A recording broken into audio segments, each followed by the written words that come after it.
Good evening. We're gonna start our board meeting at 6:04 p.m. At this time, let's go ahead and start our meeting, and we're gonna start with the pledge of allegiance. Ms. Fabrizio? Okay, so tonight we are very glad to welcome Victoria Ortiz, a very proud Philippine student who will be leading us in the flag ceremony. The podium? Nice and loud, Hannah.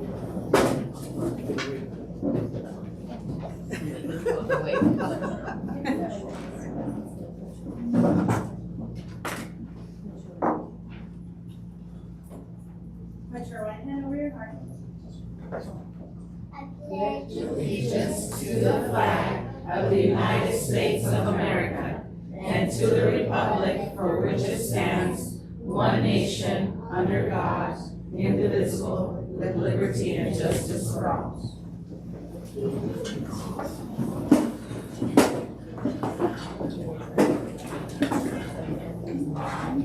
Let's give Victoria Ortiz a hand. We are very proud of you. Thank you for leading us. Okay.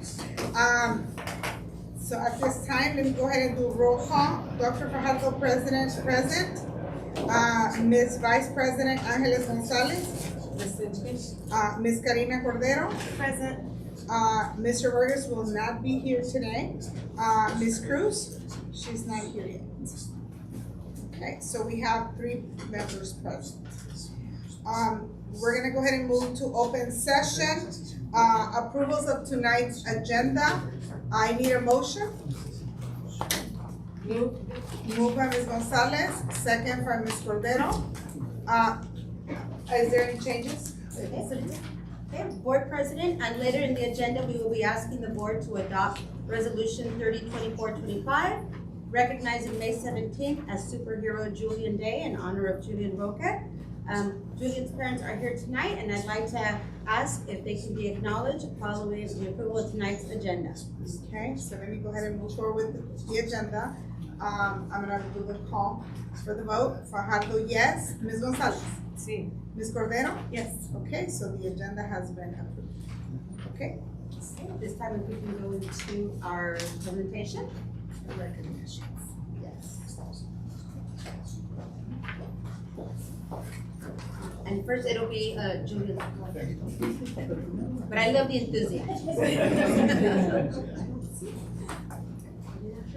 No, I don't see them. No. Okay, then Then we'll start with Felton. Thank you. For the flexibility. Yes. Just in the nick of time. Come on in, please. come on in, Mr. Roque and Ms. Tovar. So at this time, You guys can come on. you want to come up to the podium? So later tonight, the Lennox School Board will be asked to approve the resolution for May 17th as Superhero Julian Day in recognition of our beloved kinder, Julian Roque. May 17th is a National Diffuse Intrinsic Pontine Glioma Awareness Day. Julian was diagnosed with this rare brain cancer in June 2014. Since that day, he fought his cancer with the same strength and determination as his favorite superheroes, hence the name Superhero Julian. Julian passed away on June 2nd, 2018, but even on his last days, all he wanted to do was go to school and be with his kinder friends. The school was life for him, and his friends all loved him. On May 16th of this school year, since it will end on a Friday, we ask all schools and district personnel to join us in honoring Julian and his legacy by wearing your favorite superhero shirt or apparel. And tonight we have friends and family here to be recognized as well, to share the story.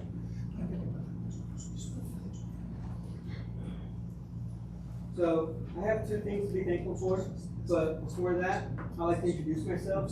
My name is Jesus Manuel Roque. I am Julian's older brother, and the first thing I have to be thankful for is to thank everyone here, the Lennox School District, the superintendent, the board members, staff, families, and students for supporting me, giving me a proper foundation, as I too was also a graduate of Dolores Huerta Elementary here in Lennox, and it's through them providing me a quality education, a good public education, that I can stand here today and be thankful that I'm, as of tomorrow actually, completed my first year of college at Cal State University.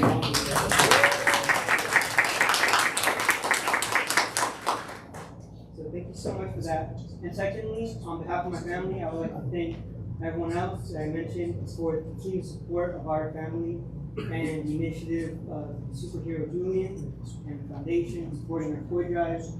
And it brings not only us a lot of comfort to know that we have a community backing us, to know that we're providing a positive impact in our small but mighty community, and for raising awareness for DIPG students who are fighting deadly brain cancers and other cancers. So thank you so much once again, the superintendent, board members, staff, family, and students for your support. And yeah, thank you guys so much.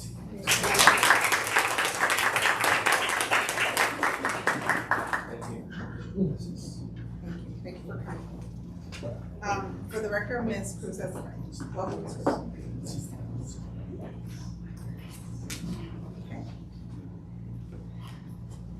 Thank you to the Roque family, and congratulations, young man.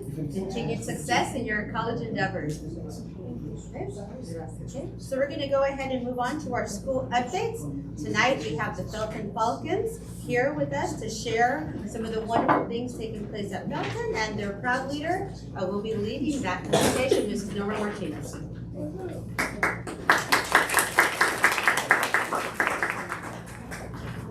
Good evening, Board President Dr. Fajardo, distinguished board members, Superintendent Davidian, cabinet members, and the entire Lennox School District community. I am Norma Martinez, the proud principal of Felton Elementary School. I bring you greetings from our one-of-a-kind learning community, Felton, where we are focused, empathetic leaders, thriving, optimistic, and noteworthy. We dream big and we work hard.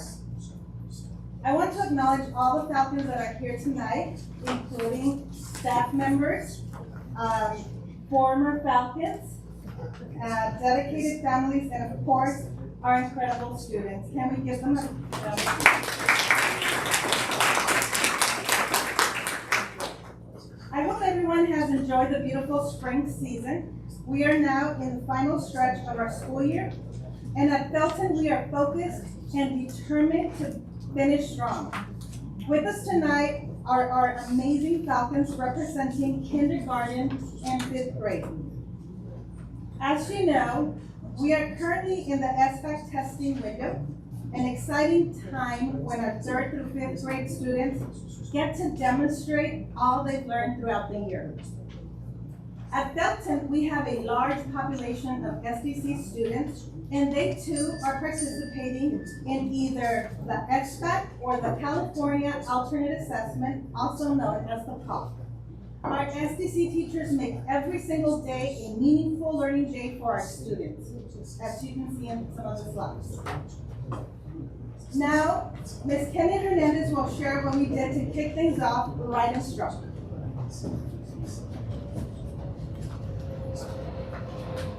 Thank you, Ms. Martinez. Good evening, everyone. To help our students feel confident and motivated, we kicked off our very first SBAC pep rally.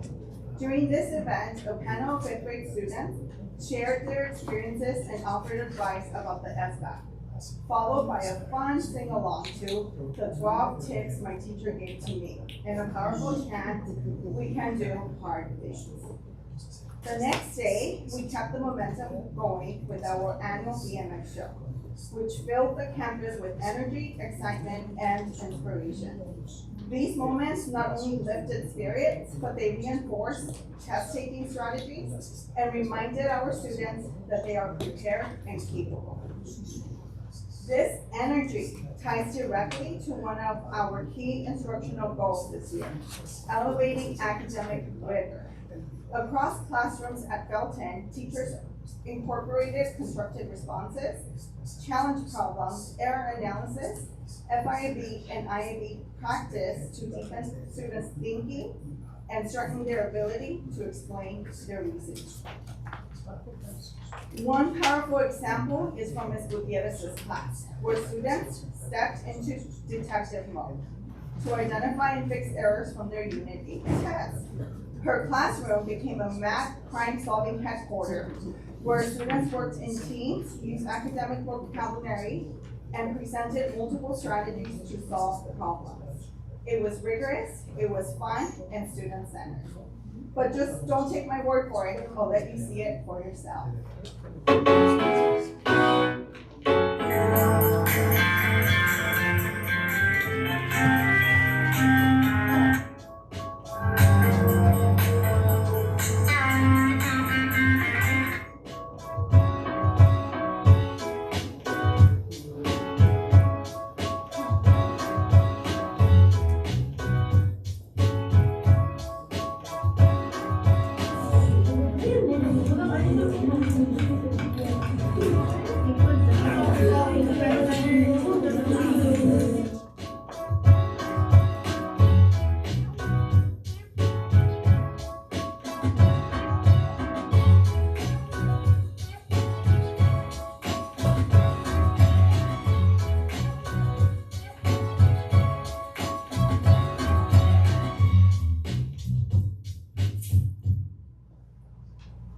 We see the same level of commitment in Ms. Fierro and Mr. Lopez's class, where students participated in weekly math challenges, engaged in FIB Wednesdays, and regularly reflect on their thinking.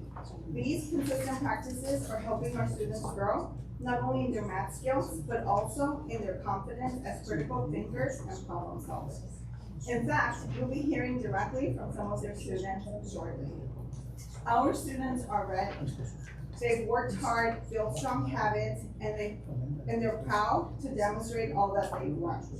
We are proud of our entire Felton community, our students, staff, and families who continue to champion growth, resilience, and academic excellence in every step of the way. Thank you, everyone.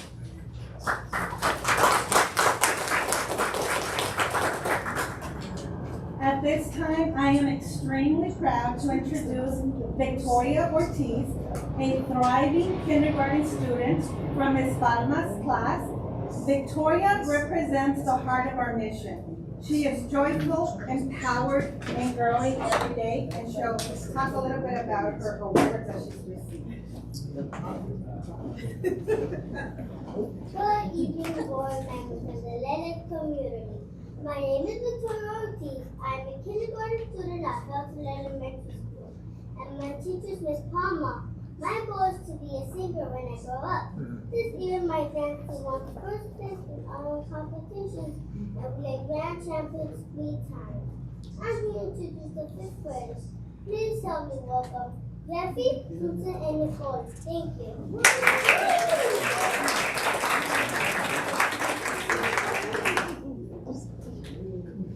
Good evening. My name is Jeffrey Castro. I am a 5th grade student at Felton, and I want to share with you that in this year's class we have what we call IAB Wednesdays. And basically what this means is that every Wednesday we do a practice test that will prepare us for the big SBAC test. In my opinion, I think all students should have a trouble-assessment benchmark Wednesdays.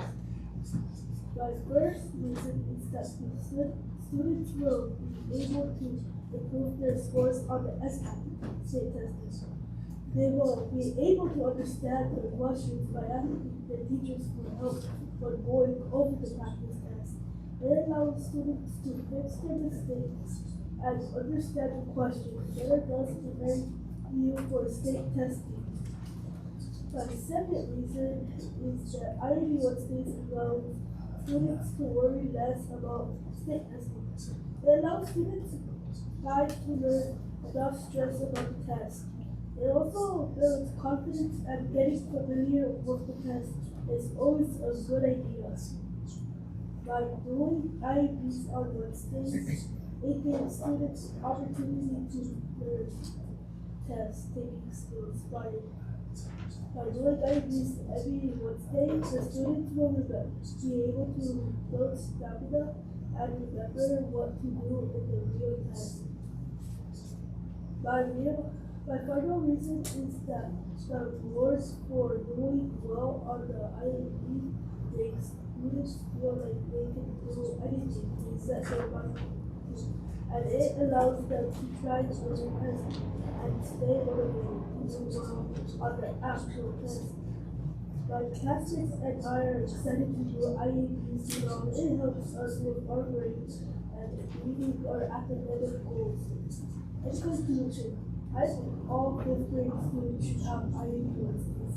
Thank you.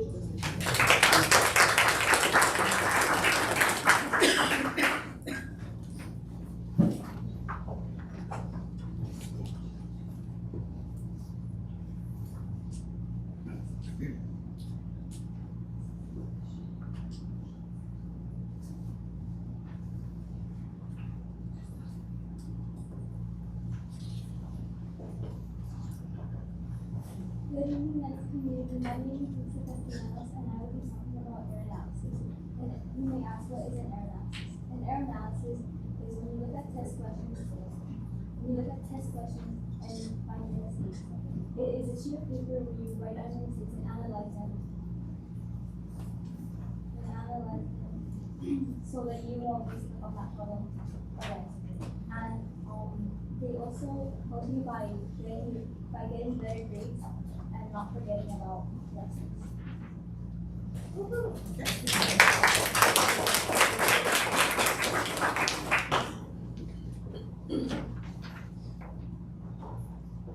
Good evening, my name is Nicole Reyes. I'm a 5th grade student in Ms. Fierro's class at Pleasant, and I want to share this evening with the process that we have in my classroom of having challenge problems. What is a challenge problem, you may ask? Well, a challenge problem is a problem that requires careful thought about how we will solve it. I like that when we work on challenge problems, we usually work in groups, and this is fun because you get to tell your group what you know, and they get to share what they know. Together we can solve the challenge problem by working together, and this applies to your life too. Challenge problems allow you to think hard and get your mind used to hard questions, all while becoming smarter. Solving challenge problems in our class has become fun because you get to try and figure out how they are trying to help you, or what is the missing piece that would make the problem make sense. In a way, we are detectives trying to solve a puzzle. Having challenge problems in math, ELA, science, or engineering is a task that we can handle at Felton. Thank you for your time.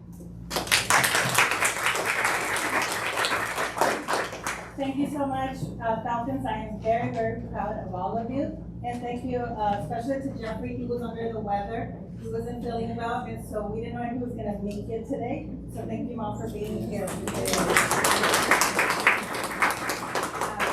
So we have given our 3rd through 5th grade leaders an SBAC test kit.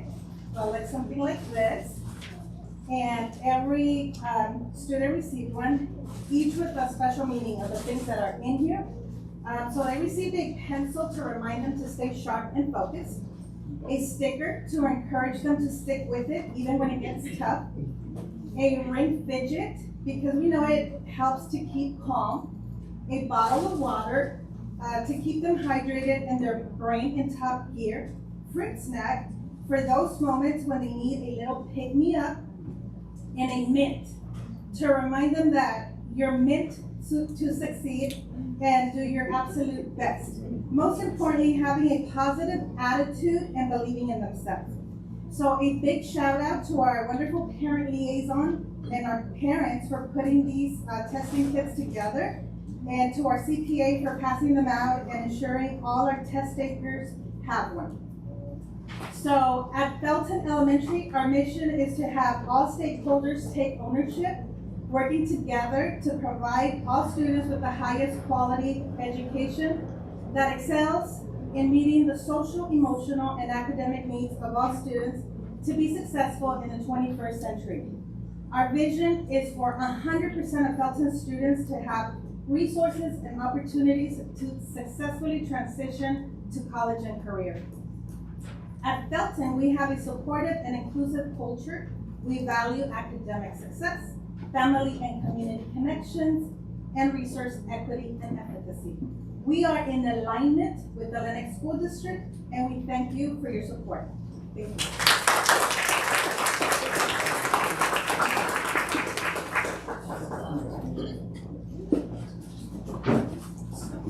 Okay, Ms. Martinez, if we can have you and your team with your students come on up for a picture with our board. We don't have Ms. Nelly here today. Ms. Eva, do you mind? Our photographer. Yes, after this, yes. Do you want to put the Felton, the logo? Go back. Oh, yeah, the family. Right behind her, right behind her.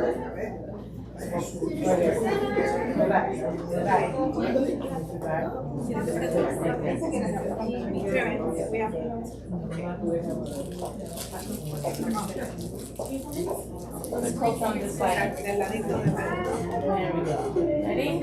1, 2, 3. We're gonna take a couple, well, maybe a few.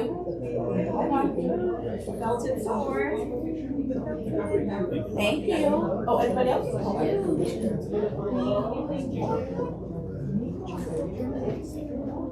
Thank you. Okay, all right, we're good. Good job, girls. Good job. And then, Mr. Lopez? So we're gonna, Julian slide. And then if you have the Roque family come on up with our board as well. Ready?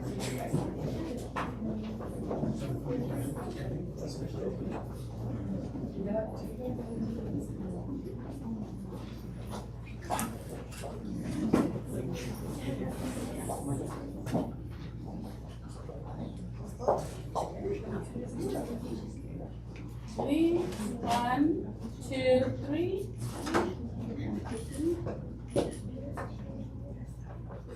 Thank you.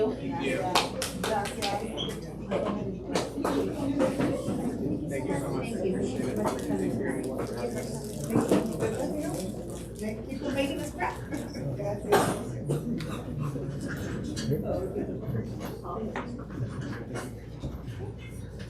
So before we move on to our district updates, do we have any board of trustees with any questions or comments for Mrs. Martinez and her staff? Well, thank you so much for the joy, right? You know, the SBAC is such a heavy test, and just stick with it. Do your best. Unfortunately, sometimes not all your talents are gonna show with a test. It's one test, but I think you doing your best effort, knowing that we've done the best to support you, to train you what your teachers have, right? And just, you know, échele corazón, you know, póngale todo el corazón, and, you know, and we're here to support you, so gracias. Thank you. I like seeing all the different techniques that the teachers use in their classrooms. Very creative, and it's always very helpful for the students to learn a different way. So I love the little treats as well. It just keeps them motivated, and a little treat goes a long way. So thank you very much for everything. I want to piggyback on Ms. Cordero, the power of symbolism and empowerment of the students with the little thoughtful and creative ways. In a bag, I mean, what better way, no? Pues felicitarlos, ¿verdad? Me gusta la forma en que están encaminando a los niños, en la forma en que los preparan para que sean exitosos en los exámenes.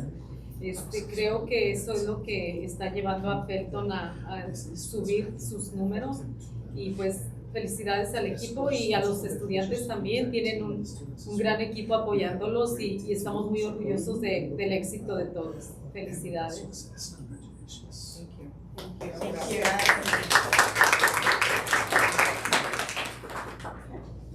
So, district update. We're gonna go ahead and move on to district updates.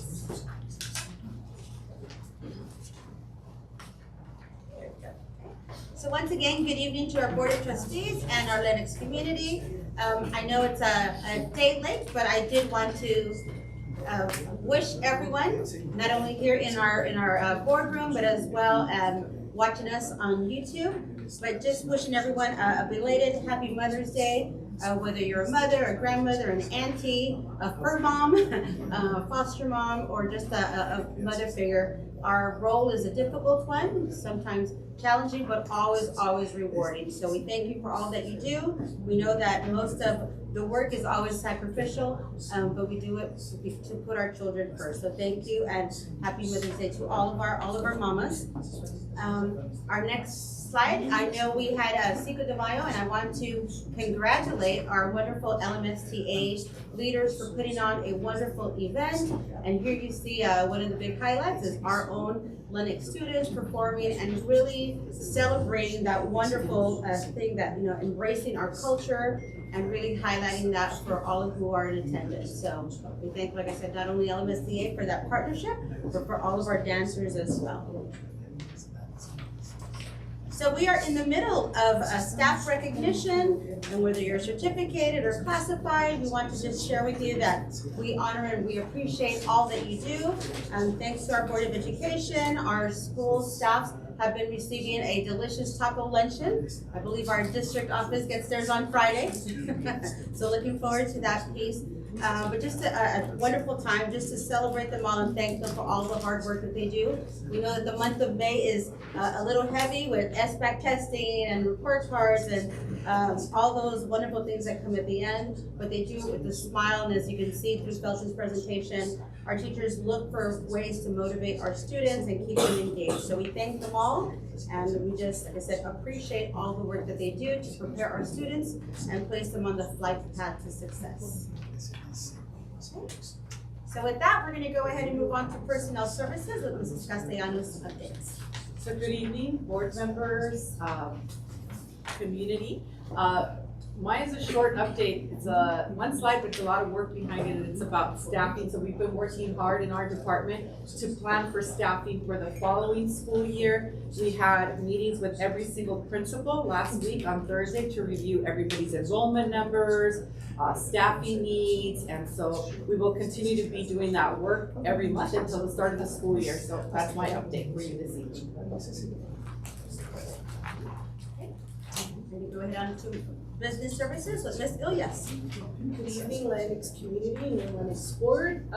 We start our update off with facilities and maintenance. So the Clippers have been diligently working and updating our basketball court. So this is a picture of the work they've done at LMS, which is the flooring inside the gym. So you can see the flooring that they've upgraded for us on the next slide. And then this is our technology update. I don't know why there's technology up there, but There it is. So we've the tech department has installed the firewall, so we've experienced no drop in our network coverage, especially during our crucial testing times. The team has also been upgrading the phones at all of the campuses. They're also in the middle of updating the call manager, which gives us that E911 compliance.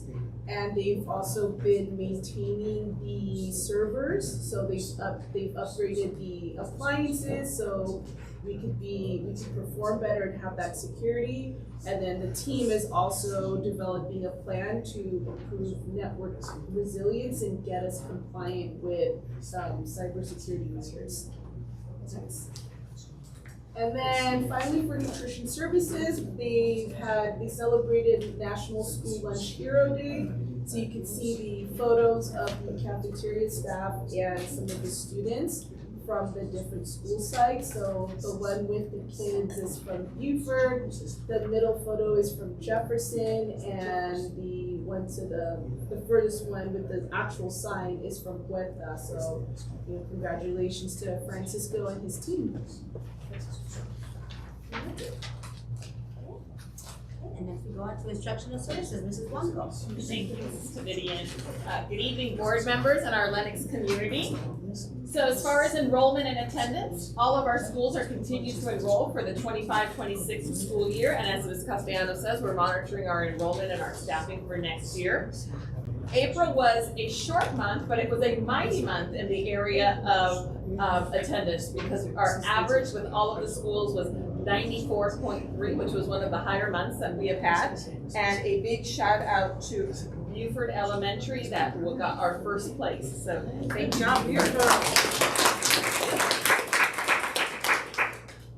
So as the Felton Falcons just reminded us in their fabulous presentation, it is testing season. So this week, all of our school sites are testing. All of our students, grades 3rd through 8th grade, they're taking the CASP in English Language Arts, math, the science test for 5th and 8th grade. Some special education students are taking the California Alternate Assessment, and then our dual language 4th grade and I believe 7th grade is taking the California Spanish Assessment. So a big shout out to all of our students that are working hard on the test and all of their teachers for preparing them for the test.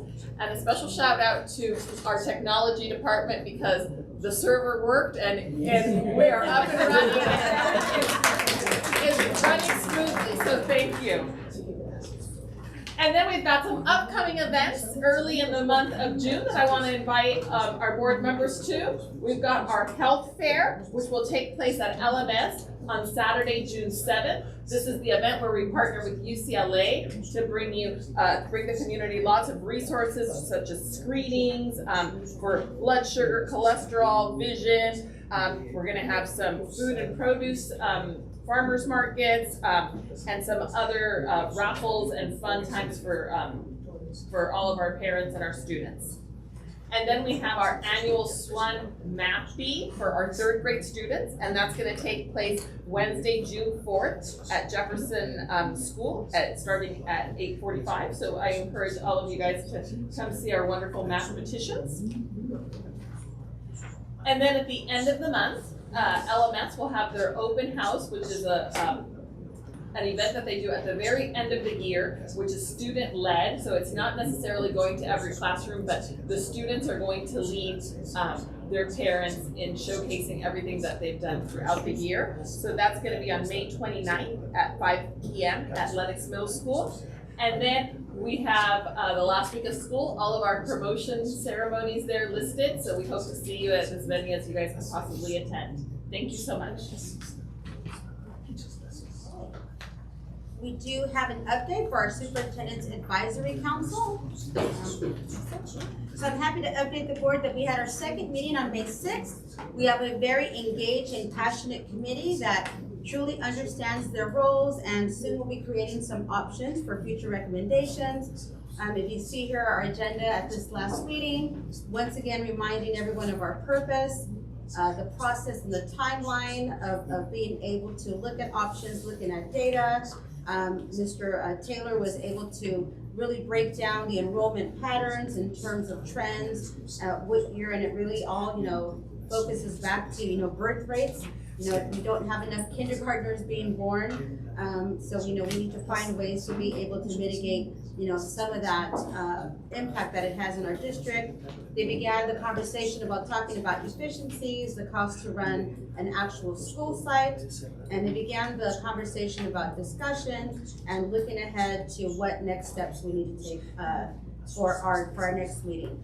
And just as a reminder to all of our staff and our community, the agendas, the minutes, the presentation, these are all available on our district website. As we said from the first meeting, we want this to be a very transparent process, so all of those documents are available for anyone to take a look at, and our next meeting will be May 20th. Here's a look at what our website looks like. It's under the Superintendent's tab. It's the Superintendent's Advisory Council. And there on the right-hand side, you see the agendas are going to be listed chronologically, as well as our meeting minutes and the presentations, and as well as our dates. So like I said, all of that information will be available to you, and we're trying to get that within 2 days of our meetings so that people can have access to it right away. Okay.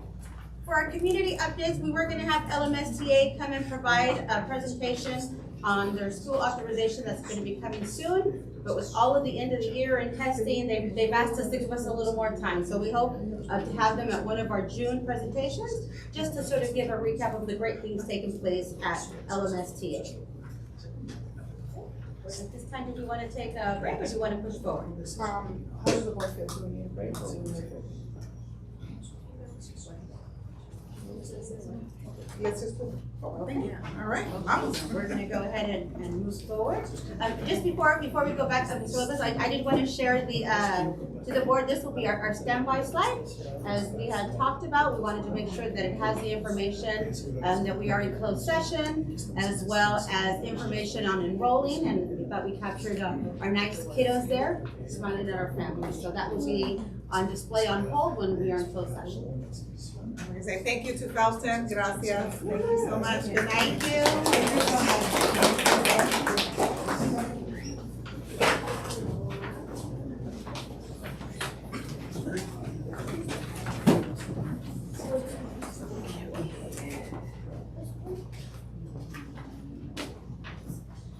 Any community members or local agencies that we may know, Ms. No, not today. Okay, so we're gonna go ahead and move to reports.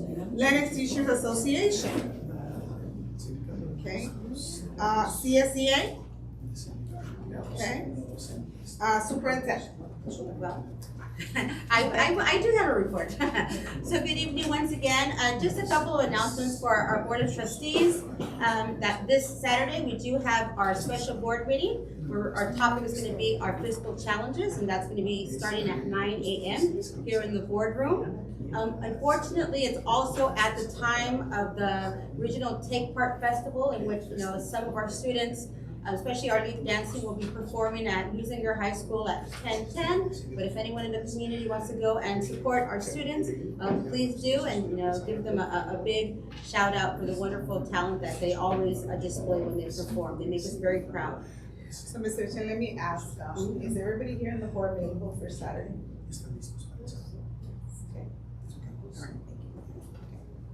On the 19th, in collaboration with all of our local feeder school districts, they are having an AI session at Lawndale High School at 5 p.m. We hope that all of our board of trustees will be able to attend. They will start serving dinner at 5 p.m. and they ask that all board of trustees in attendance please bring their laptops, as it will be very interactive and we'll be learning all about AI. So we're excited about that piece. That's on May 17th, right? 19th, on Monday. On the 21st, there will be a safety summit at Centinela Valley School District at 11 a.m. If anyone is available to attend, please let me know so I can RSVP for you. That's always a great event where we get to learn about the most current trends that are impacting our communities. For June 2nd, and this is for our Trustee Cruz, they will be having a mandatory LCFA meeting, and they wanted to. The 21st? The June 2nd. Okay, because they canceled the 21st one. Yes, and so because I believe some people were not available, and I believe June 2nd. But they need to be all Yes, present. yes, so they want to know, are you available for that June 2nd at 6 p.m.? What date does it go? It's on a Monday. Yeah. Yes, the city? That one's a Centennial. So I will let Mr. Urrutia know that you will be in attendance for that So one. it's tentative, if somebody else misses, it's gonna get canceled again, though. No, he said that everybody's confirmed. So I think we should have a full quorum for that committee. We have a few teachers retiring this June. Crystal has provided each of our board members with a copy of their retirement celebration. So these should be either in your folders or in your boxes. We have Maria Vandeventer, our AP over at Moffett. We have Miss Mary Yancey, our teacher at Felton. And then we also have April Mosby and Carrie Marcelletti from Jefferson staff are retiring. So as I said, if any of our board members are available and they'd like to RSVP, those flyers are in your boxes. They're in the folder. Yes, okay, perfect. And then just lastly, wishing everyone a great and successful state testing season. Let's ride those waves to success so that we can demonstrate all that we've learned this school year. And that is all of my reports for today. Okay, so let's go ahead and move on to public comments. At this time, this is the time where the Board of Education is prepared to receive comments from the members of the public on any matter appearing in the open session agenda. We do have one matter, Ms. Rachel Romero. Welcome, Ms. Romero. Good evening, Board President Fajardo, board members, Superintendent Vivian, Assistant Superintendent's Directors, and community participants. I want to share a wonderful event that occurred on Saturday, May 3rd, in partnership with the Los Angeles Trade Tech Community College, Los Angeles Conservation Corps, LMSTA, Caltrans, and Supervisor Holly Mitchell's Office, 2nd District, and their beautification project. In unity, all involved made a commitment to clean up the trash, eliminate the graffiti, and revitalize an area of the Lennox community with an amazing garden that is located right off the freeway, literally right off the freeway, at the end of Freeman Avenue. Now, over several weeks, approximately 40 students and 2 teachers, Ms. Vasquez and Ms. Garcia, from LMST participated in a program with Professor Marcelo Oliva, who was the 2023 Presidential Award Educator of the Year, and I must say, one amazing ball of energy that guided the students through the process of 1, design, space planning, programming, 2, construction documents, building information models, 3, building systems, materials, historical context, sustainable tools such as building information modeling, global positioning, computer-aided design, 3D models, and simulations. Through this experience, the students gained the power of working together, fluid communication, digital file management, and so on. Really, the end result was the removal of 5 tons of debris, and I think our facilities person can empathize with that. Clearing the space where there were numerous homeless people squatting on the area, and now the place where the neighbors are able to walk outside, see amazing rock garden with beautiful plants that are sustainable. And so we want to currently say the space is closed due to Caltrans working on installing a fence, because I walked up to the corner and literally the cars passing by. And it's a fence that they can expand the area to the community to enjoy what it has to offer. And LMSTA students are invested in the upkeep of that area too. So in addition, in the future, Supervisor Mitchell's office is planning to come back and revitalize, which Ms. Cruz, I think, remembers, was spearheaded about the Lennox Community Garden, which is located in Gwinnett Avenue 112. It's still there, it's living alone, but they're committed to come back and be able to revitalize it again and make it happen. So it was really nice. So I wanted to provide you with a few pictures just of that particular day, and just look at the beauty of it that they're trying to create in our community. And since I have 20 seconds left, Ms. Tavinia, I apologize that the Clippers didn't make it. And hopefully next year, you can be part of Mr. Walmer's exclusive ride in the jet plane to wherever they land. As long as it's not in a board meeting. And it was good evening, everybody. Thank you. Okay. All right. There are no requests to speak on closed agenda items or non-agendized items. So now we're gonna go ahead and move to adopt the signed minutes of the following board meetings: April 8th, April 26th. I need a motion. Moved by Ms. Cordero. Second, okay, so That's okay. okay, Ms. Gonzalez? Okay, thank you. Board President Fajardo, yes. Vice President Gonzalez? Ms. Karina Cordero? Yes. Ms. Cruz? Yes. Okay, thank you. So 4, okay. New businesses, action items, Superintendent's Office. Number 1, adopt resolution 30/2425, recognizing May 17th as Superhero Julian Day for diffuse intrinsic pontine glioma, DIPG awareness. Moved by Ms. Cruz. Second by Ms. Cordero. Okay, vote. President, yes. Ms. Vice President? Gonzalez, thank you. Ms. Cordero? Yes. Ms. Cruz? Yes. Okay, thank you. 4. Okay, so now we're gonna go ahead and move to adopt the 25 Board Governance Handbook. I need a motion. Moved by those groups? Yes. Okay, thank you, Ms. Cruz. Second by Ms. Cordero. Discussion? Yes. Okay, Ms. Cruz? On page 12 of the handbook, where it says, question by board members should, I could have sworn that word should was something, wasn't it replaced? Or was kind of more softened, like a may, encourage to, welcome to, donde dice aquí. Should, members should communicate it to the superintendent via phone, or like, it's like more like may, encourage to.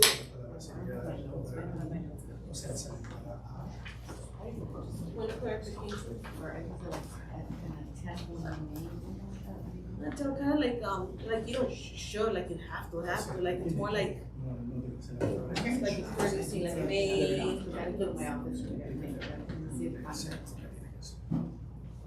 So I have my notes. Should we take a 5-minute break so we can, everybody go ahead and get their notes so we can clarify that? So if it's okay, all right, so at this time, 6:50, we're gonna take a 5-minute break so we can finalize our notes.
Just to reiterate, we are on adoption of the governance handbook.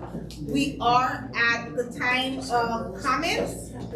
So, on page 12, bullet number 2, questions by the board members. We are going to, change the word should, and we have discussed may attempt to communicate. May or attempt to. Okay. Which one do you guys Which prefer? one? May attempt. No, dale la palabra. We're taking out should, because we were changing it to make every possible attempt. Yeah. That was the whole conversation at the board retreat. To have a So, complete answer by, if you want a complete answer, then it might have to kind of linger, but that's okay. okay, so Possible attempt to. No, como dijo Ángela, may attempt to communicate. communicate. Yeah. So it will be may attempt to communicate with the superintendent. May attempt to communicate with, okay, the superintendent via phone or email by 7 p.m. on Monday night before the board meeting to allow for complete answers. Yeah. Okay? Any other changes as we're reviewing our governance handbook? That was one discrepancy that I noticed. Okay. All right, if there's none, let's go ahead and move forward and call the vote. Can I move to amend, approve with amend? Okay, so Ms. Cruz has moved to approve with amendment. I need, Ms. Cordero, do you second? Yes. Okay, Ms. Cordero seconds with amendments. Okay. Thank you for the procedural clarification. So call the vote. President Fajardo, yes. Vice President Gonzalez? Sí. Ms. Cordero? Yes. Okay, Ms. Cruz? Yes. Okay, so 4. All right. I want to congratulate the board because this was a lot of work in creating this handbook. But it was very important for us to do this as a new board because as we've learned through this process, every time we have a new member, part of the team is a new team. So thank you so much for the team as well and cabinet who came on Saturday and yes, it was rain. Rain or shine? We walked the line, oh no, that's not that one. We get the work done. Rain or shine, we get the work done. Okay, yes, and I have all my documents. Okay, so moving on. Number 3, discussion and adoption of 25-28 district board goals. Updated vision and mission. District board goals, vision and mission. I need a motion. Move. Moved by Ms. Cruz. Second by Ms. Cordero. Discussion. Yes. Mr. Vichin, oh, sorry. Can you lead us with the discussion, please? Absolutely. Well, I'd like to just feed off of what Dr. Fajardo mentioned, and I do want to thank our Board of Trustees for their hard work, spending 2 Saturdays with us, having some great conversations, not only about our vision and our goals for our students, but also creating this board governance handbook. One of our conversations had to do with aligning our goals and our vision and our mission. So following Dr. Weiss's advice, we've taken a look at our current LCAP goals as well as our board goals, and that is this form that you see here in front of you that's color coded. So in looking at the LCAP goals, there's 8 priority areas, but they're broken down into 3 different areas. The first one is that yellowish color, the pupil outcomes, and this is everything under student achievement, which is test scores, other outcomes like our English learners classification. Our LCAP goal is that the district will provide a high-quality educational system to increase the academic achievement for all students in alignment with our current board goals, that our students will demonstrate continuous academic growth leading to college, career, and life success. And as Dr. Weiss had mentioned, if these are in alignment, your metrics are the same. So if you see there the metrics with the LCAP, obviously measuring on state and local assessments, EL progress, reclassification rates, student and staff surveys, local indicators of state standards and basic services. So, like I said, an easy alignment, student achievement. The second component, when you break down the priority areas, is the conditions of learning. So under this, you have basic services to sites, the implementation of the academic standards, and course access which really pertains to our middle school, them having different electives and CTE courses. So in the LCAP, the goal is that the Lennox District will provide a multi-tiered system of support for students to address educational, behavioral, and social-emotional needs of students to reduce the achievement gap, so it's both the academic and the behavioral side. In terms of our board goal is currently that resource equity and efficacy, and even though that encompasses student needs, facility needs, it really encompasses any way that we allocate our resources, so I feel that that one aligns. And when you look at the metrics, it's the efficient use of funding. So when we're looking at restrictive money, we want to make sure that at the end of the school year, that both Ms. Ilias and Mr. Lopez are telling us that you've spent all of our funding on students, and that we're not having a huge carryover, that we are investing in academic support, behavior, safety, instructional, and facilities needs. So I feel that those two align under the conditions of learning. And then the last one, engagement. I know the recommendation was to narrow our LCAP goals down to 3, just like our board goals. However, because we are in the middle of a 3-year cycle for the LCAP plan, you are not allowed to change any of the wording or any of the numbers. So once the cycle begins, the new 3-year cycles, we will go ahead and combine those 2 goals. But currently our LCAP goal 3 and 4, 3 is student engagement inclusion. So this is ensuring that we're providing a safe and secure learning environment, and that students feel that they're connected and they're engaged in their school, along with goal 4, which is the parent engagement piece, to increase parent and community involvement to support student achievement. That one I feel both aligns very well with student, family, and community connections. It was just family and community connections, but I think just adding the word student there puts it in alignment, and this one is enhancing learning partnerships by connecting schools, families, and communities to extend learning opportunities and resources. The metric for this one would be our student engagement and school climate surveys, looking at our attendance rates, obviously our discipline data as well, which is suspension and expulsion, and the school climate survey. So this is the proposal that I'm providing to the board in terms of aligning our district board goals with our LCAP goals. I really like the metrics for equity and efficacy, because this is a good tool to have for accountability. You know, we're doing this repair on this facility because it's connected to the learning environment for this particular grade, because this was, you know, I think it's good because we also have the accountability with the metrics. I agree. Good job, Ms. No, I want to commend Ms. Becky for having us, kind of front loading the work. I know LCAP is a big component of your assignment, and making it easy for us to kind of put it together, and your vision, Ms. Gabby, for just putting it together for us to be visual and very easy to bring it in. And then adding the student on goal 3, I thought that was great. Student, family, and community. Yeah. Well, this is the plain way. Once I get the board's approval, I'm gonna make a fancy graph to capture, but I need to get the blessing first. I'm okay with the board goals in alignment with the LCAP. So, and then we move to the next document. How does the board feel about this one? You want to mention, I just wanna, what did you say the cycle starts again, where we could kind of tweak it if we wanted to? So right now, I'm writing for year 2 of the plan, and then next year I'll write for year 3, and then we'll be able to change it. So that will be, let's see, so next year's 2025, 26, 27. So in 27, I'll be able to change it. So this is gonna stay until 2027? Yeah, and then we'll combine the 2 goals into one. Okay, yeah, because we can't mess with it. No, I'm gonna say, the county will select Becky's hand. I could mess with it, but the county wouldn't approve it. Yeah.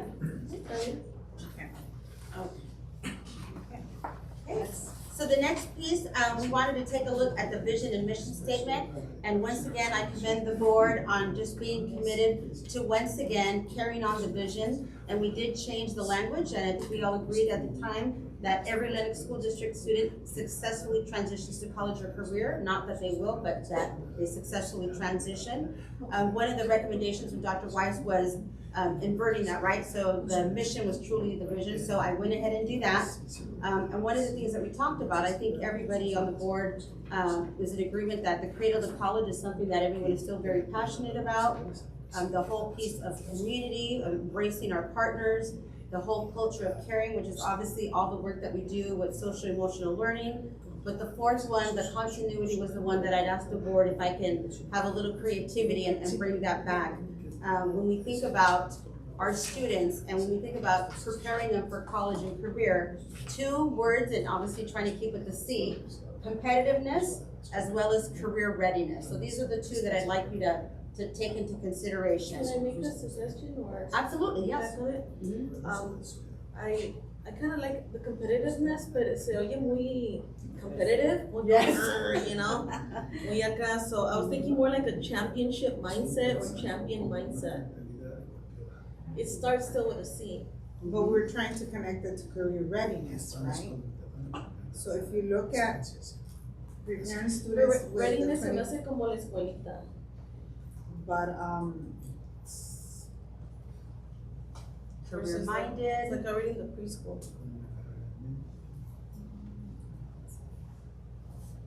Yeah, and we did have that conversation as well. When you think about competitiveness, because I think as adults, we know that you have to be able to compete, not necessarily like a contest, but being prepared, right? Making sure that your skill set. Mindset de campeones. is there readiness? What about career readiness instead of readiness? Creo que si dejamos esa palabra, a mí me parece que está bien, porque a lo largo de la vida vamos compitiendo. Uno aplica en un trabajo y hay 5 candidatos, estás compitiendo para ser el mejor. Cuando haces un examen, estás compitiendo con tu inteligencia para hacer tu mejor examen. Entonces, si les empezamos a hablar de que sean competitivos desde pequeños, creo que lo van asimilando y saben que eso es parte de la vida. No nos gusta, pero estamos compitiendo todo el tiempo. Y en esa misma línea de pensamiento estoy pensando como sí competir, pero en veces perder es ganar. ¿Sí sabes? En veces perder es ganar. Ni sabes lo que Dios tiene en mente, pero mejor que uno. Pero cuando tienes la mente de campeón, donde quiera, como dice un buen gallo en cualquier corral canta, ¿sí? O un perico verde donde quieras ver, o sea, you know what I'm saying? ¿Sí sabes lo que estoy tratando de decir? Es como un mindset de campeones, de ganadores, de donde quiera que vaya voy a rifar porque soy quien soy y así es mi misión, ¿sí sabes? Y no estás compitiendo más que con uno mismo. Pero si compites contigo mismo, de donde quieras vas a estar bien. Pero antes de ser campeón tienes que competir, entonces competimos para llegar a ser el campeón. Sí, pero cuando estoy yo, por ejemplo, en la escuela, es como exámenes, ¿no? Sí, compites con los demás en puntuaje, lo que sea, pero realmente, bueno, para mí, porque esto es como yo, lo estoy diciendo como de mi forma de ver las cosas. Cuando yo compito conmigo misma. ¿Qué tanto puedo llegar al límite? ¿Cuánto me puedo empujar yo? Si llego a tanto puntaje, pues ya, bueno, que suave, ¿no? Comparado con los demás.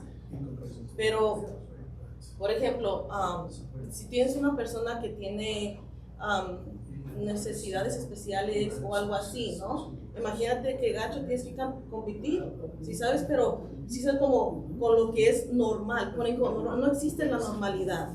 So, si estás compitiendo contigo mismo, no importa tu estatus de lo que sea mental, físico, lo que sea, tú estás compitiendo contigo mismo. Y cuando compites contigo mismo, donde quiera que tú llegues un puntaje más allá, ya ganaste. Okay, so let's look at the content. Okay, I think if we go back to the content, then I think we turn back to the word. So for competitiveness, it says, preparing students with 21st century skills to be able to successfully compete in our global society.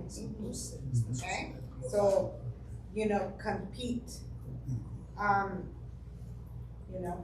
then if we look at career readiness, I'm actually suggesting career ready instead of readiness. That you're career ready, ready, set, go. You know, that's when I think of ready. Preparing students with 21st century skills to be creators, collaborators, communicators, and critical thinkers. I like that one because I think, you know, it doesn't have a competitiveness word, but these are life skills that 20 years from now, 100 years from now, you're still gonna need to be successful, you know, to keep a job. Yeah, you can get hired, but doesn't mean you're gonna keep the job, right? And you know, and being able to have your abilities of skills, you know, maybe you're good at the arts, in the music, and I'm good at the creating the schedules, counting the minutes, doing this, you know, like putting those creativities together when you collaborate. So I like option 2, you know, and I recommend career ready if we're gonna make that change. And I see Ms. Cordero has a couple of options or some suggestions there. Don't be shy, Ms. Cordero. Well, I was just kind of playing with the word because I didn't like readiness either. I thought it was a little weird. So I was just playing around with words saying like career competence or competence, capable, preparedness, those types of words could also be instead of ready. Okay. And I could go with that. I'm not married to ready. But I think maybe let's take it into parts. Which one do we like for the meat, you know, for the verbiage? I like this one too, the 21st century skills, because I think that they're both the same. It's a option 2. Creators That was option 2. Option 2. The option 2. Yeah. The option 2 is the one that said okay. I like option 1. Okay, so Ms. Cruz likes option 1, I like option 2, Ms. Cordero likes option 2, Señora Gonzalez, it's on your end. A mí me gustan las dos. Okay, so preparing students with 21st century skills to be creators. Okay, so Ms. Cruz, can you support that? Yeah, of course. The reason why I like competing in our global society is because I'm thinking of AI. It's a game changer. So maybe there's something else that we can add. And when it comes to critical thinkers, collaborators, creators, communicators, it's like. Well, those are the actual 21st century skills. That one, and then the other C is community, but that one's already a part of. Yeah, just the other one's more más Slovian, como más grande, le cabe más. It's like más. So which one? The global society. But then you want to use the word compete. Pues así es. Well, that's what I'm saying. So they, you know, they. I mean, if you want to get, si quieres agarrar mejor jale, like you gotta compete with yourself to be the best. Well, you gotta compete with yourself and everybody else who else is gonna be in line for that. And if you give it your best and you have a champion mindset, Might I suggest us making it, okay, preparing students with 21st century skills to successfully compete in our global society as creators, collaborators, communicators, and critical thinkers. to successfully compete Mm-hmm. in, right? Successfully compete. In our global society as creators, collaborators, communicators, and critical thinkers. A little longer, but. ¿Cómo va a ser le van a quitar el readiness? No. So we haven't gone there yet. We're working on the meat. So with 21st century skills to successfully compete, right? So after skills to successfully compete in our global society, and then as creators, collaborators, communicators, and critical thinkers. Así soy mejor. It's called combining, right? Creative, you know, compete. Because it is a global society. No, I'm not arguing with that, absolutely. I mean, yeah. You know, Now we're talking about countries. Beyond LA, California, you know, like it's almost out of global community. Okay, so then maybe, okay, my English wordsmithers, So Maria, do we put a semicolon after society or do we put a comma? Yeah. Because we're saying in our global society as Because that is a very creators, complex collaborators, sentence. What's the next part that follows before the? As creators. As creators, collaborators, communicators, and critical thinkers. No, you don't need a code. Right, no, fully, because you're not. And you don't need a semicolon. It's not a new idea. No, it's not a, it's not a second phrase, yeah, you guys are. Thank you, gracias. So we've got the description, now we just need the label. So, Can you read it just one more time? Okay, preparing students with 21st century skills to successfully compete in our global society as creators, collaborators, communicators, and critical thinkers.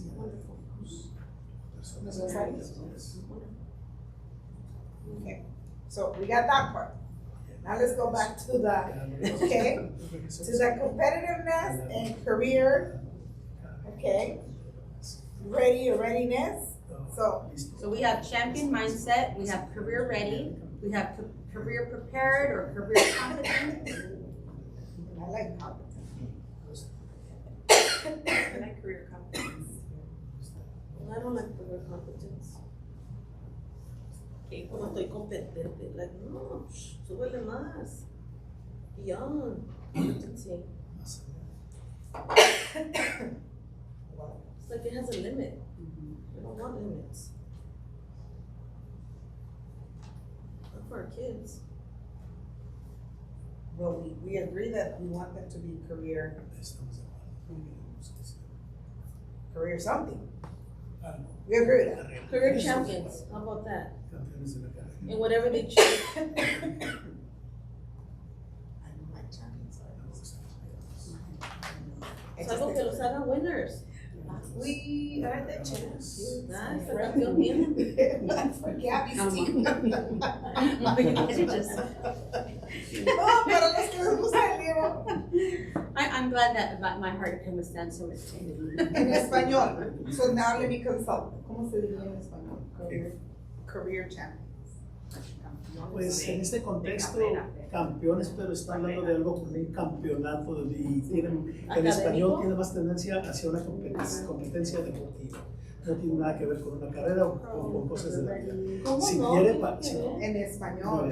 Dentro de la lingüística, como es lo que yo sé, campeón en español tiene tendencia a referirse a lo que son los deportes, particularmente el boxeo y el fútbol, que es lo que predomina la cultura latinoamericana. La palabra en sí puede significar lo que usted dice, pero volvemos a, dentro de la semántica en Latinoamérica significa un campeonato deportivo. La palabra competente es mucho, además es budismo, porque la palabra competente deriva de la palabra competencia, de competir a un nivel que le permita competir con toda la sociedad. Thank you, Jose, for your insight, because that's the thing for me, champions is connected to a sport. What about the career bound, right? When you think about college bound, right? Our kids are they're bound to get to college. What about career bound? And career could be anything, right? Even their own business.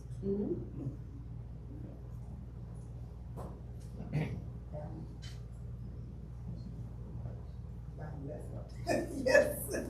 No better reason. Meaning that they're heading there, right? Because that's in the past.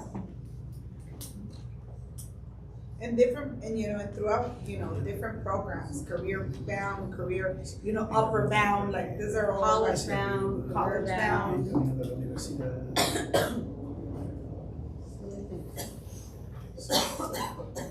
Let me put it on paper. Career. Well, it makes sense because we're a school district. And if you see, because it's starting with cradle, right? I'm thinking of our preschool, right? Everyone's embracing, everyone's carrying, and then at the end, career bound. It's sort of that. Our young man who spoke to us It's kind of like a today. sandwich, right? Yes. It closes it up. So he is our young man, who spoke to us this morning and said, I am a Huerta graduate, I have a good foundation, and he was very grateful. He says, and now I just completed my first year in college, so. Full circle.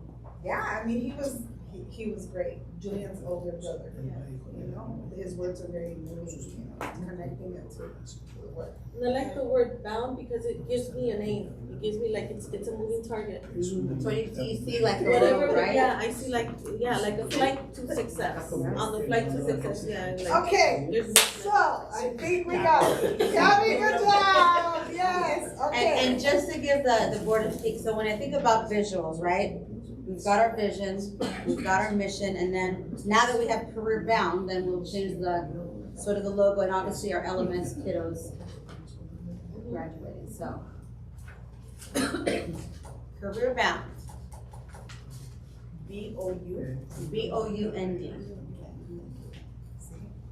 That's my little O-U-O-A, totally different, okay, that's okay. All right, good job, board! Woo-hoo! That's an aplauso. And I've been- Imagine Saturday. And I've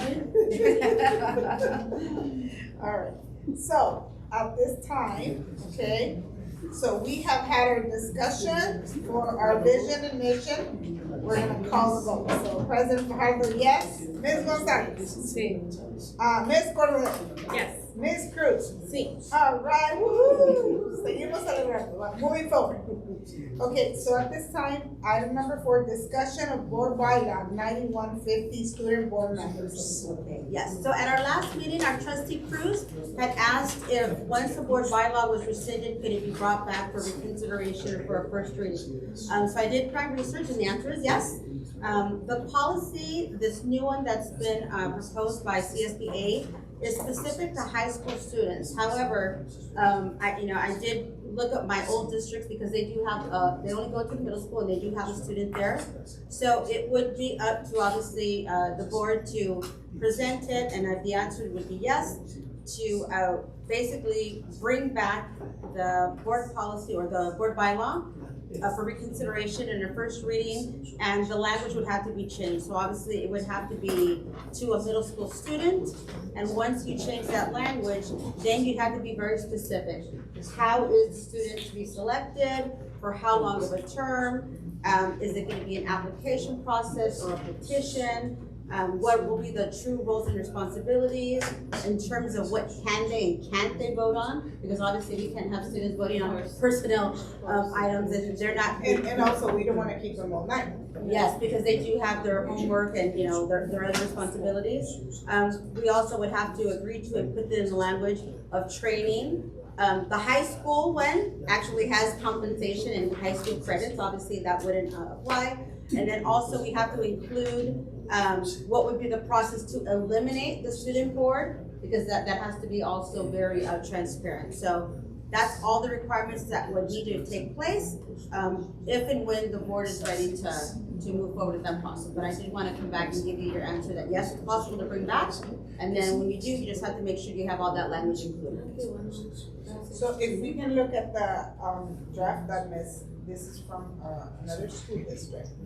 So I think what I'm hearing, Ms. Cavite, is that we will take this as a backbone. Yes. And make it, you will make it, you know, applicable to middle school. And then we would have a first reading. Correct. And then we would vote. Correct. So our next meeting is in June. We actually have 2 meetings in June. So we could do the first reading in the general, and then we can add this item to the last one where we have to vote on the budget. So we have 2 June meetings.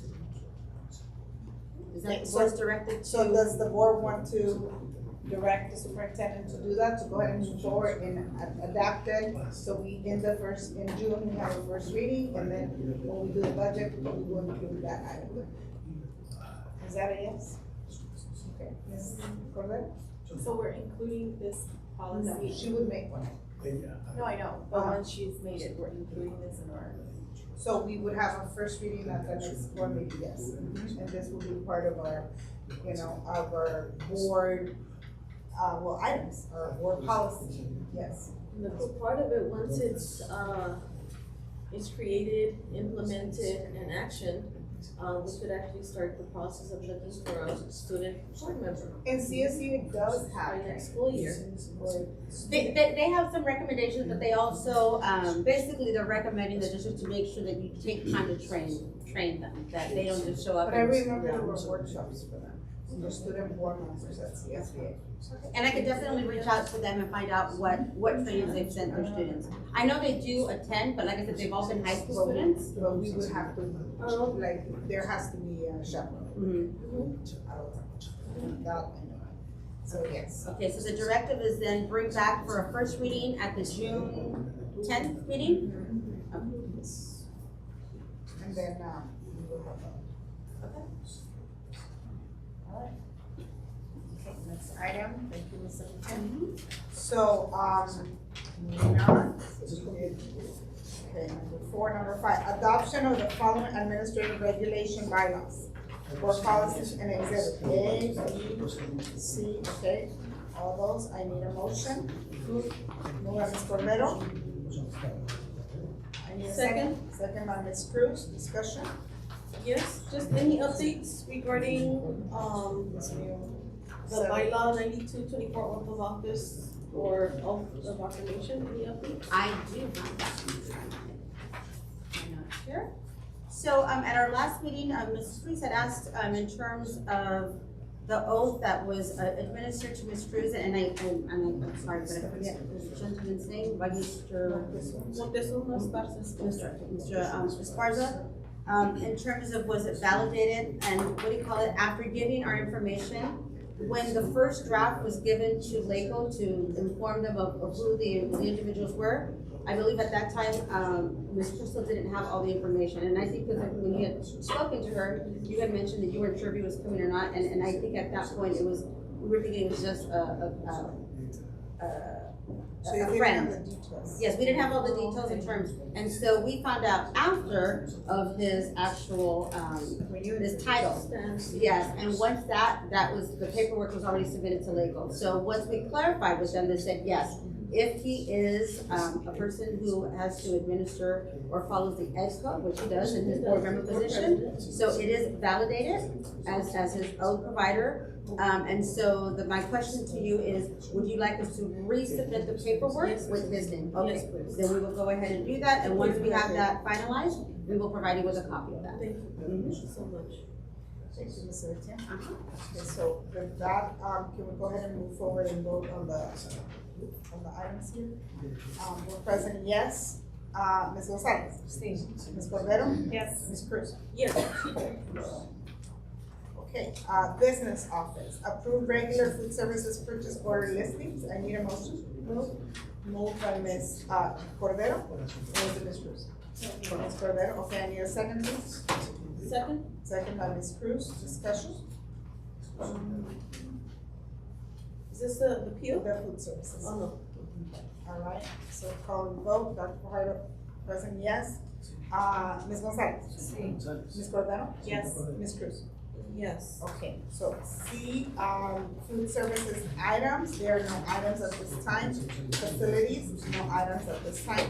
Human resource, approve a human resource report. Who moved? I'm sorry, hold on. Well, we haven't, We're under business office? no, we are human Sorry. services. ¿Ya no la pasamos? There's no, I had a question. okay, can we ask her, cause I really didn't. So what did I vote for B? Okay, so for B, it was business office, approved regular and food services purchase orders. Yeah, I had a. Okay, so I said, Ms. Cordero voted, moved it, in second, okay, and now, No, we just voted. We just voted. We just bench voted. would you like to change your vote, or? I see the wood crafters in there. Are we like again? Correct. Really? Oh no, then yeah, I wanna change my vote. Okay, Ms. Cruz? are you considering her vote too, Ms. Cruz? No. Okay, thank you. So I retract my vote of yes. Business office, approve regular food service and approve business. Okay, thank you. Okay, so, human resource report, I need a motion. Moved by Ms. Cordero. Segundo by Ms. Gonzalez, okay. Discussion, okay, in your file, you have the, HR report.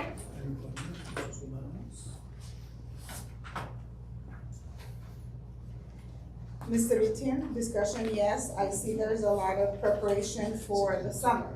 Yes. We have a lot of summer programs taking place, as well as ensuring that our school sites have administrators for the following school year as well. And we also do have, should the board move forward, we also do have Mrs. Garcia here with her family as well. Thank you for the update. Any discussion? This is for? Human resources. So it's in your folder.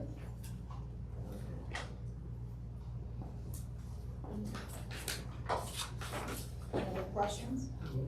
Okay, Dr. Pardo, yes. Ms. Gonzalez? Sí. Ms. Cordero? Yes. Ms. Cruz? Yes. Okay, 4-0. Mr. Etienne, can you go ahead and welcome? Absolutely. So here tonight, we do have, as the board had just voted, Huerta's newly appointed principal, Mrs. Marvelyn Garcia.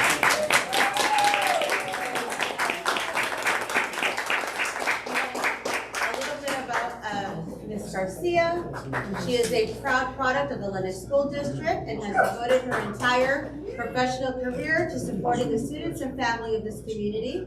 She brings over 25 years of experience in education, all within our district. So not only is she a proud product, but she has served in numerous roles: classroom teacher, staff development specialist, Common Core math specialist, and most recently, AP at Lennox Middle School, where she has supported core instructional programs and led targeted student interventions. She holds a master's degree in education with a focus on school leadership and an advocate credential from Cal State Dominguez Hills. And throughout her career, Ms. Garcia has demonstrated a deep commitment to student success, instructional expertise, a collaborative spirit, and meaningful family engagement. So please join me in warmly welcoming Mrs. Marvelyn Garcia. Well, talking about discussions of champion and getting there, right? I've really been on this journey for quite a while since I was an immigrant to the country, and look at me now, right? So I'm really excited. Thank you for welcoming. Thank you for the vote of confidence. I am excited to be part of this team. I think it's amazing. I think I've worked with every one of you, maybe not with some of the newer members, but to some capacity in the past, and I'm just excited to continue my support to the Lennox community, especially now the Huerta community, my new home. I'm just excited because I feel like it was time. I feel the experience I've had, especially in middle school, as you have known, it's been lots of work, lots of learning, things I had never imagined I would do in an administrative role.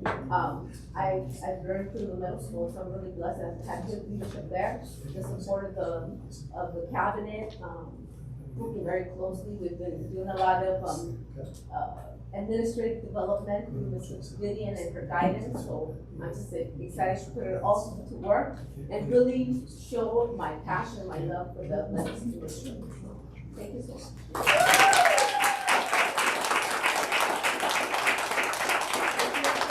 It was super interesting, just on the side, that Felton was here, because when my career started, so it's funny, I was like, oh my God, I'm gonna speak. I thought there were gonna be somebody, Felton, who really was my first experience as a teacher.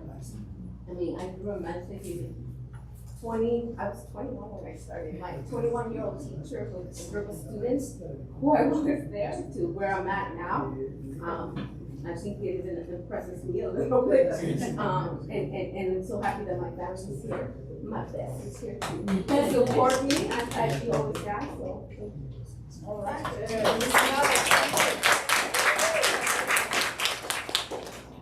Okay, at this time, we're gonna go ahead and move to consent agenda. At each meeting, the board approves a group of routine actions typically referred to as consent agenda. Items may be pulled and acted individually. If any board member and superintendent requests that an item be removed to consent agenda, it will be taken in order as indicated of the agenda.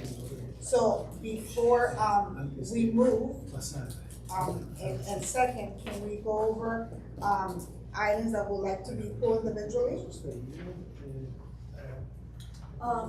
Item 2, Okay, so on page I'm sorry, it's page 12, item 2. 12, item 2, okay, got it, Ms. Cruz?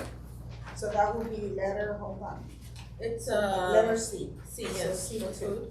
Okay, got it? And then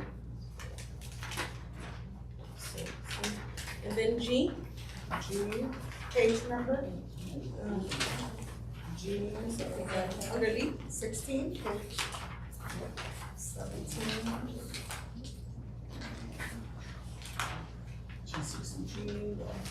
Train of thought. it's G, 2, 7, 9, and 14. Okay, so G, okay, hold on, F, G, where is G start? So 14 is in 36. Oh, page 36, okay, Okay. page 36, G, okay. And then it's Hold on, hold on, 14.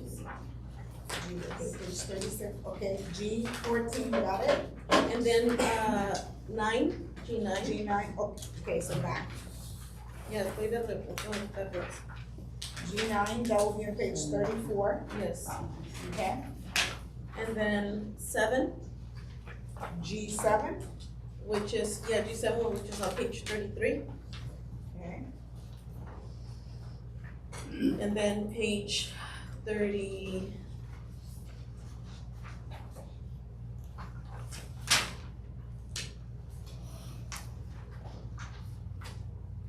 Page 30, G2. 30. G number 2, okay? So approve the items with the exceptions of the one just mentioned. Okay, I need a vote. President Fajardo, yes. Vice President Gonzalez? Ms. Cordero? Oh, you didn't vote, sorry. I Oh, need a I'm motion. I have just one last one, my bad. Okay. Number 19, 19 of which letter, Ms. Cruz? de la final. Okay. G19, so that La will be misma, on page page 39. Page 39.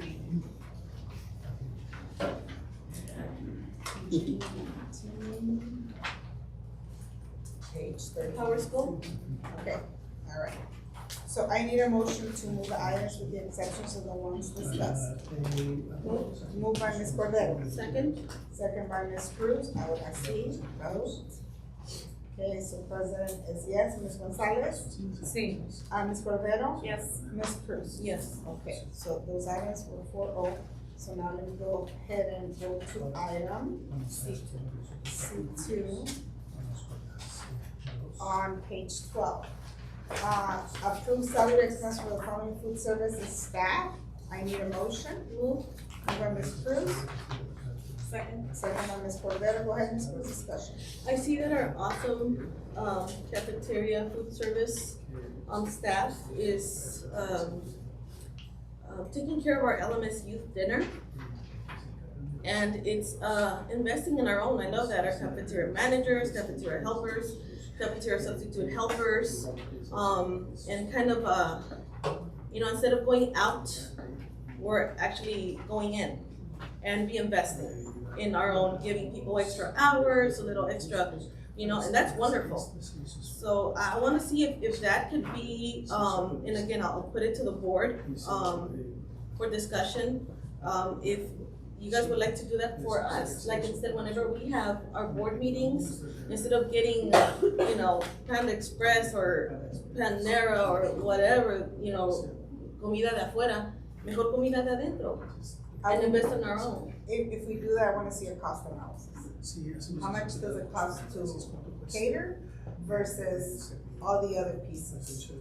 Because, I think it's great, but we also have to remember that every time we there's other costs besides, you know, the salary of an employee. Well, once upon a time, no sé si te acuerdas con Metáneo, antes, it was the cafeteria that used to give us our food. Well, but I also think there were some issues, I mean, that we had in the past. There was always a time that it was who's gonna do it, what was gonna do it. So, but what I want, what I'm asking you, and for consideration, is I would like a cost analysis. You know, like, you know, paying employees and, you know, the cost of that and all the other contingencies that come with that versus, you know. Because I think the other thing is we were always thinking about catering within the community, because that was also another thing. Yeah. Francisco has. Okay, Francisco, maybe you can share with us. I was like, wait. So I would be more than happy to develop catering menus, and one of the first things I would look at is a cost analysis and make sure, and in addition to our capabilities. So first would be, are we capable? Do I have the staffing for it? And, you know, is it within our means?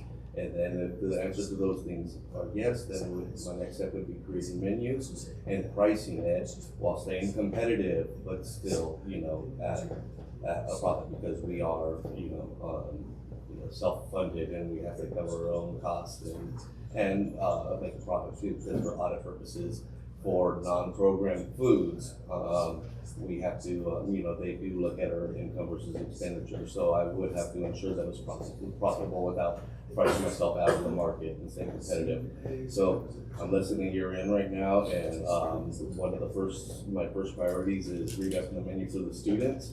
But being a chef my entire career, there's nothing I love more than cooking for other people, and I think that's something we could definitely explore and do a lot more of. I just don't want to bite off more than I can chew at this point. Okay, so I think it's an item to be brought back with more detail. Yeah. So we can make a decision with numbers. Sorry. I mean, you know, I love looking at numbers. Okay, all right, so let's go, C2. Are we ready to vote? What on it was for discussion? No, that's what I said, are we ready to vote? So we haven't voted yet. Okay, so call the vote. President Fajardo, yes. Ms. Gonzalez? Sí. Ms. Cordero? Yes. Ms. Cruz? Yes. Okay, so then, now let's move on to page 30. Gracias, appreciate it. Okay, so page 30, we'll go with G number 2. Approve services agreement with C-1138:2526 with Aurora Vasquez. Okay, I need a motion. Move by Ms. Cruz. Second by Ms. Cordero. Okay, Ms. Cruz. We don't have the capability already, or we don't have someone that does this for us. She's been the one doing it since Eve started. But it's contracting out instead of. Yeah, because she's not a Lennox employee, and she's been the one who has the history of. And why not create a position and just bring her in? Instead of contracting out, make her official. I believe she has a position at LMSCA, if I'm correct. Yeah, she's a full-time teacher at LMSCA. Oh, so it's an additional. And I think for the time that, I think it's very important, and part of her resume is the fact that she, number one, is she's from the district. She grew up in the district. She worked in the district.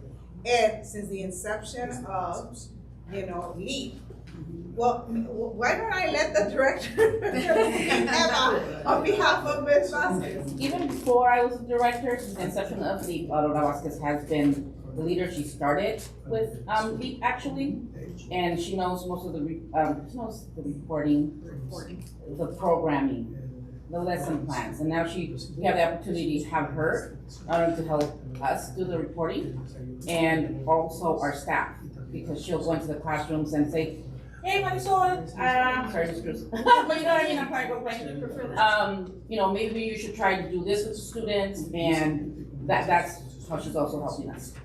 And who else who started with us? Of course. Just that I see like it's being contracted out. Why not create a position within? You know? So Well, I think because she's still a teacher. Well, I also think if the role was, we need a credential teacher. Right. You know, for the after-school program. So, you know, so I think if the conversation is to consider, okay, a position for both, that's a question. And that is, you know, if there is a need, right? But there's also the, you know, there's also the cost analysis of the LEAD program, you know, what you have, you know. So you, right now, the LEAD program, is, Eva, can you share with us what are the administrative that we have? And the LEAD program right now is, of course, the community director, and flips on the ground is ELP administrator, Ms. Almaraz. And then, of course, we have the coordinators, and from the coordinators, we have our program assistants, and from the program assistants, we have the instructors and leaders that are in the classrooms. Do we have an org chart for that? Yes. We did. I'd like to see it. And who else is collaborating with Ms. Vasquez in regards to directing and doing all that? It's yourself? Myself and Ms. Almaraz, the ELP. Because if she would go on leave or any kind of thing, or she can't fulfill her contract, who's gonna take it over? It would be Ms. Almaraz and one of our program assistants that's also assists. And she also has to coordinate with business office, correct, for their reports? For the reports, yes. So this is mainly for planning and mentoring. Yes, there's also some Administrative Some reporting. reports, like technically the director. She's the technical. No, we have an Or she's more like your assistant, no? She supports us with all the reporting for our grant funding, so all the attendance, and also with our daily, like I said, classroom management with our teachers, leaders and instructors. So she comes in and supports us and say, this is the best way to do things. And she has a credential. And she has a credential for it, yes. She's a credential teacher. She's a credential teacher. So de eso se trata, ¿no? We need to have them, because I think that's part of, remember, some of our young staff members are not teachers, you know, they're working with children. So they do not have the technical training of classroom management. You don't let 5 of them go to the bathroom at the same time, you know, and not have a system of control, because they'll be roaming around, you know, somewhere else instead of where they need to be. So, Yeah, and all that being said, you know, it's like, again, cross-training and preparing others, you know, because they don't have a credential, you know, like, por lo mismo, you know, que sepan what it takes. Just kinda, you know, trying to see I guess I need the org chart and see how it all kind of plugs in. Yeah. Because if we're contracting out, I wanna make sure that there's no position within the district that's not already allocated to what Ms. Vasquez is doing, why not? But again, you said she's an LMSTA teacher, so she can't work for us full-time. That's why she's contracting on a part-time basis? correct. And that's her school program? Correct. So she helps you, right, Ms. Nunez? Yes. And Ms. Almaraz. Okay, thank you. So, any other questions? Okay, President Fajardo, yes. Ms. Gonzalez? Sí. Ms. Cordero? Yes. Ms. Cruz? Yes. Thank you. Okay, so next page, G33, thank you. G7, approved service agreement with C-1143:2526 with Francis Vasquez. Move by Ms. Cruz. Second. Second by Ms. Cordero, discussion? Yes. Same like with, the previous item, this person will be doing 2 to 3 hour workshops for LEAP staff, this professional development. So let's ask. Yes, so she will be with us, we have a 5-day professional development with all our staff in August, and she will be, one of the, workshops, which is basically leadership, self-confidence, we gotta train our own people, right, to be the leaders, and that's what she is. And has 15 years of experience with other after-school programs. She's gone to Boost, so she's well prepared, and they've had her before. And the staff is like, we really need Ms. Vasquez back because this is what we learn every year, something different. Last year was SEL, to this year we're gonna go back to leadership. So she's been here before. Yes. But she's not, again, we're contracting out, so she's not, is she an elementary teacher, or does she have her own business? She has her own business. Yeah. Okay. Yes. And this is all she does program, She was a contact that we met through Boost Oh, okay. conference. So she's a vendor to school districts that provides professional development. so specifically, okay, like you mentioned, it was from the Boost conference. It's just periodically, right? For the summer. Once a year. Just to kind of prep the staff and. It's a workshop, it's, like Ms. Munoz said, we have 5 days of professional development in the summer because, and as Ms. Fajardo said, our LEAP staff tends to be a little younger. For many of them, it's their first time working with students. So we have to provide some intensive training for them in the summer so that they'll be ready, first day ready to deal with students. So this will be one workshop on leadership skills and social emotional learning that are part of And it's a one-time, not like, with the other Miss. Yeah, this is a one-time It's like workshop. she's ongoing and this one's just a one-time. Any other questions? Okay, President Fajardo, yes. Ms. Gonzalez? Thank you. Ms. Cordero? Yes. Ms. Cruz? Yes. Okay, so then we go to G9, page 34. G9 says, approve service agreement with C-1145:2526 with Jerome Johnson. Move. Moved by Ms. Cruz. Second by Ms. Cordero. Go ahead, Ms. Cruz. Yes, we don't have anyone in-house, why do we have to contract out to do, to be a referee? Yes, right now we don't have anyone, so that's why Mr. Johnson has been working with me prior to me coming on board as well. For several years And now. Since we're not a comprehensive high school, since I remember being at OMS, we've never had referees. We always hired, every time we had games or, Yes. So with the new ELOP requirements, so ELOP is the new funding, in addition to ACES funding for the after-school program. It requires that we offer the program because of the unduplicated count of the high count that we have to offer it to almost every student every student is eligible to have leave. And because of that, we have to use every single employee that we have to be a leader in the class leaders.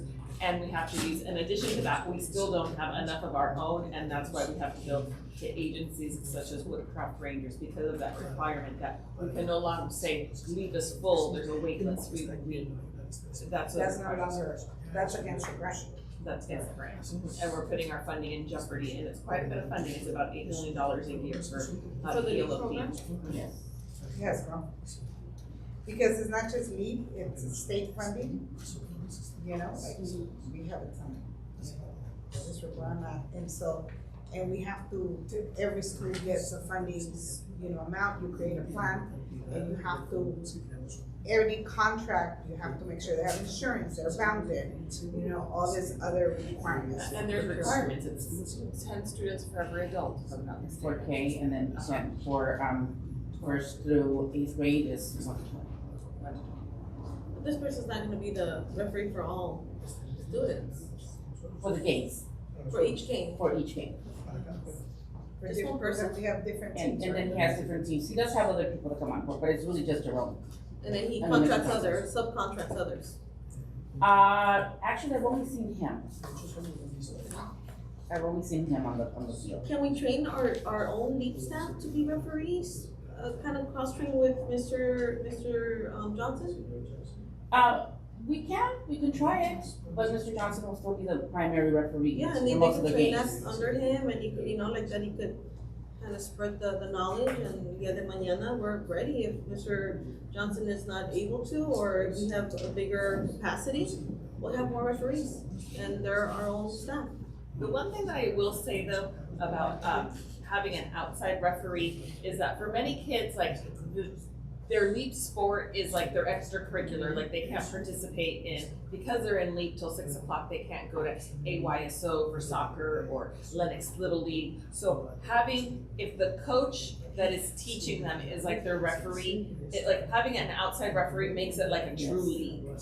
If you understand. Bias, huh? Like cheater wieners, like no, you know, you need somebody from outside. Well, yes, because then maybe the coach is maybe more biased. You know, into like My daughter plays soccer, so They do see it that way? yes. You can't really coach and be a referee at the same time. It's a little bit of a conflict of interest, right? Because you want your team to win. You've been coaching them all week long. Now the game's on Thursday. You want them to be the But winner. no todos los LEAP staff are coaches, are they? I mean, we could, you know what I'm saying? There's coaches, but most of our leagues have specify, they're like, I want to teach soccer, I want to teach basketball, that's their expertise.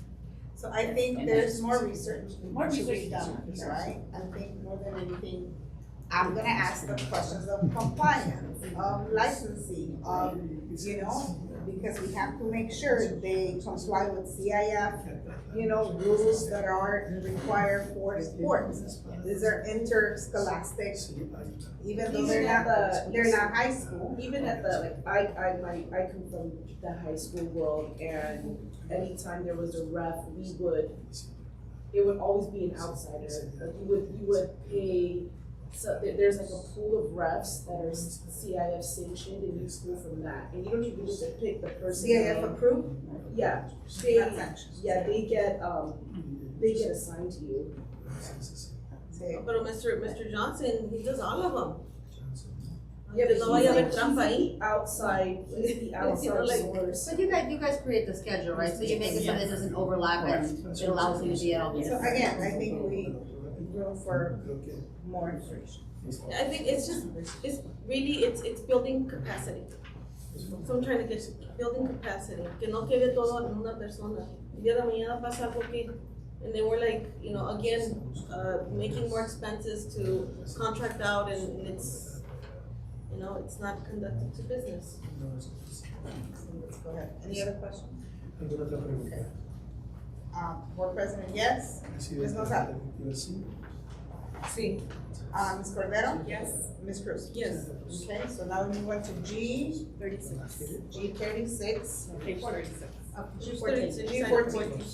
Okay, approved service agreement with C1150:2526, Ms. Rachel Romero, to provide, okay, moved by Ms. Cruz, second by Ms. Cordero. Go ahead, Ms. Cruz, your question. Didn't we just approve her contract?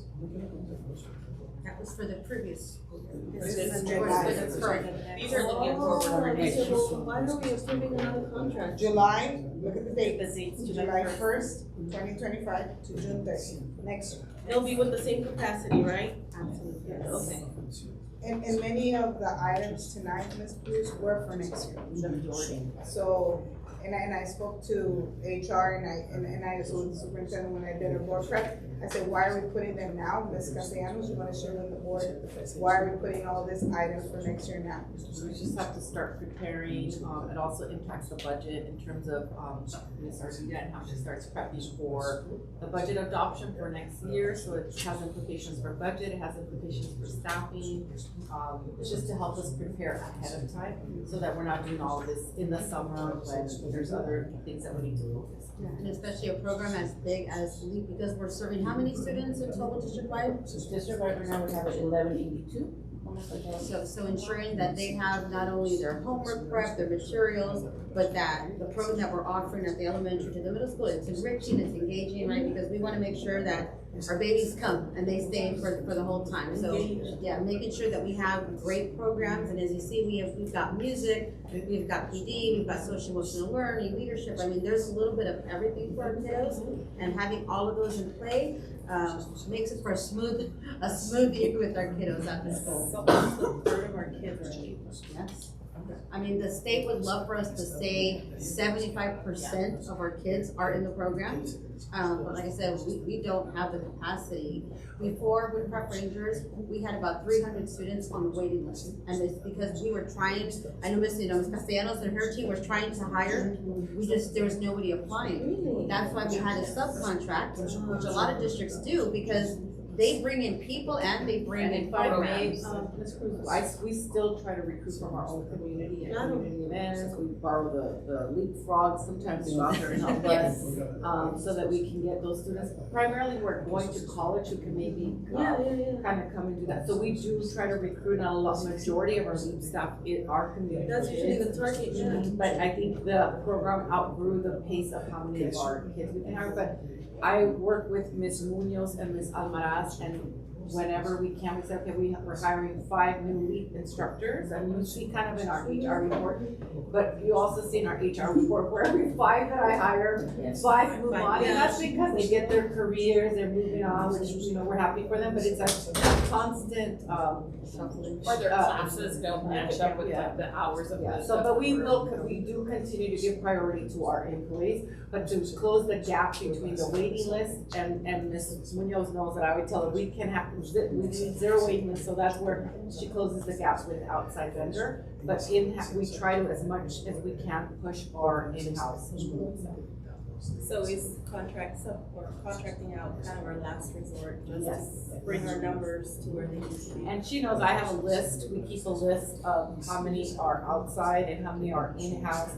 And we meet regularly to kind of say, okay, we're hiring you 5 more, but the problem is for every 5 that I hire. The revolving door? They leave, and so it's a constant, but we will never stop trying, we will keep trying, but it's not the stability in that program because they're young. Is there like an incentive, like a career ladder? I mean, that could be the stepping stool, and then eventually, you know what, and when there's position and you have some, you know what I'm saying, incentives? Especially because they are college, they are, that's our target, like our college kids in the community, and they step into leap, and then as soon as they're able to fly, they fly. Why not create some kind of incentive, like a career ladder that they can move within the district? I mean, I don't know how many of them want to be teachers. A lot of them have different career. I mean, I talk to them, and they don't necessarily want to be educators. They end up doing amazing things, but they don't always follow. And maybe that's why they were like, oh my gosh, It's not easy being cheesy. So, but they're doing amazing things, but they're not all staying in education. They go out and they're engineers. And we have an engineer program, we have, counselors, and we have. But for the most part, a lot of them go into different things that are not necessarily education. We're gonna go. Any other questions? Just the same, and again, bottom line, just like with the other staff or contractors. Is there any cross collaboration, cross training for having our counselors or the leadership within the LEAD program? Yes, they're collaborating. When this started, it was a process of building the bridge between the day counselors and the day regular school day with the after school club. The goal is to have our program, because we are one of the first districts to have counselors in the after school program. So the goal is to show at Boost that spending money on counselors in the after school program will improve students' academic scores, social emotional learning, and behavior. So most of all, will be successful in college ready. So that is the goal. So Ms. Romero is working with other counselors to create leadership within, so día de mañana, cuando ya no quiera su contrato, you know what I'm saying, there's somebody to step it up. Estamos corriendo, right? No, we want to make sure that, you know what I'm saying, that we're building the capacity para que el día de mañana, esté uno, no esté uno, nuestros niños vayan a rifar. Yeah, and it's new, so that's just the beginning. So yes, that is the program. Thank you. Ready for the vote? Ms. Fajardo, yes. Ms. Gonzalez? Sí. Ms. Cordero? Yes. Ms. Cruz? Yes. Okay, so now we move to G. Page, give me the page. Oh, page 39. Page 39. G19, approved service agreement C11 64:2526 with Car School Enrollment. Motion? Move. Second. Okay. Ms. Cruz and Ms. Perla, okay, Ms. Cruz? Yes, so our return on investment, I know this is for enrollment, but I see Power School, it's broader than just enrollment. It's connected with our LCAP, it's connected with everything, academic performance, also the data, right, the dashboard, right? It's not connected to the dashboard per se, but it's connected to student grades, demographic information, and we pull from Power School to get CalCADS, which is what which provides us the funding for the school district. So it's a school system that is multi-tier. Yeah, it's like the way that I kind of research on it, it's more like it's like a dashboard. Yeah, it takes student data and it's a way to for any school leader, be a teacher, administrator, whoever has access for students' academic exams, they could tap into So their. as a teacher, Yeah.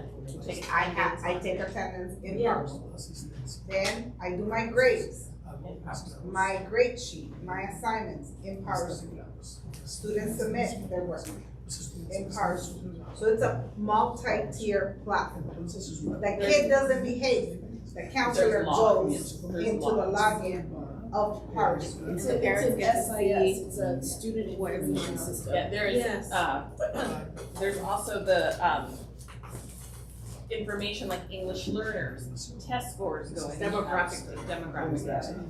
So it's a multi-tier, Yeah, yeah. it's a multi-tier, student class. It follows the student through, Yeah, right? I think what's throwing me off is there is a California dashboard, but the California dashboard is from the state, it's not. Muy aparte, yeah, that's something that we have to create in addition to kind of keep track of our students' progress. So just for you to know, Ms. Cruz, in the past, when we started teaching, 96, 97, we didn't have PARS. No. We were doing grades in a roll. We were writing things down. We were creating, counting, adding, summing, calculating. Okay? And we would have attendance on paper, and we will send the attendance paper to the attendance office, and she will stick it on an Excel sheet. So just, that was. I was an office monitor, I remember. So, go pick up the attendance. I was a monitor, yeah. You know what I'm saying? So, that Automatizes it, brings it all together. Which is, it makes, for parents, she gets to have her login. I have alerts all the time. We'll see. So you And can it see tells- if there's a missing assignment, you can see what the grades. Calculate. But do parents have complete access, like a teacher or an administrator, does it have, it's. No, there's different, there's different Filters. filters, what, yeah. Right? But she gets to see attendance. Yo puedo, con Power School, yo puedo ver los grados de mi hijo todos los días. Si no entrego un trabajo, me llega el reporte el mismo día.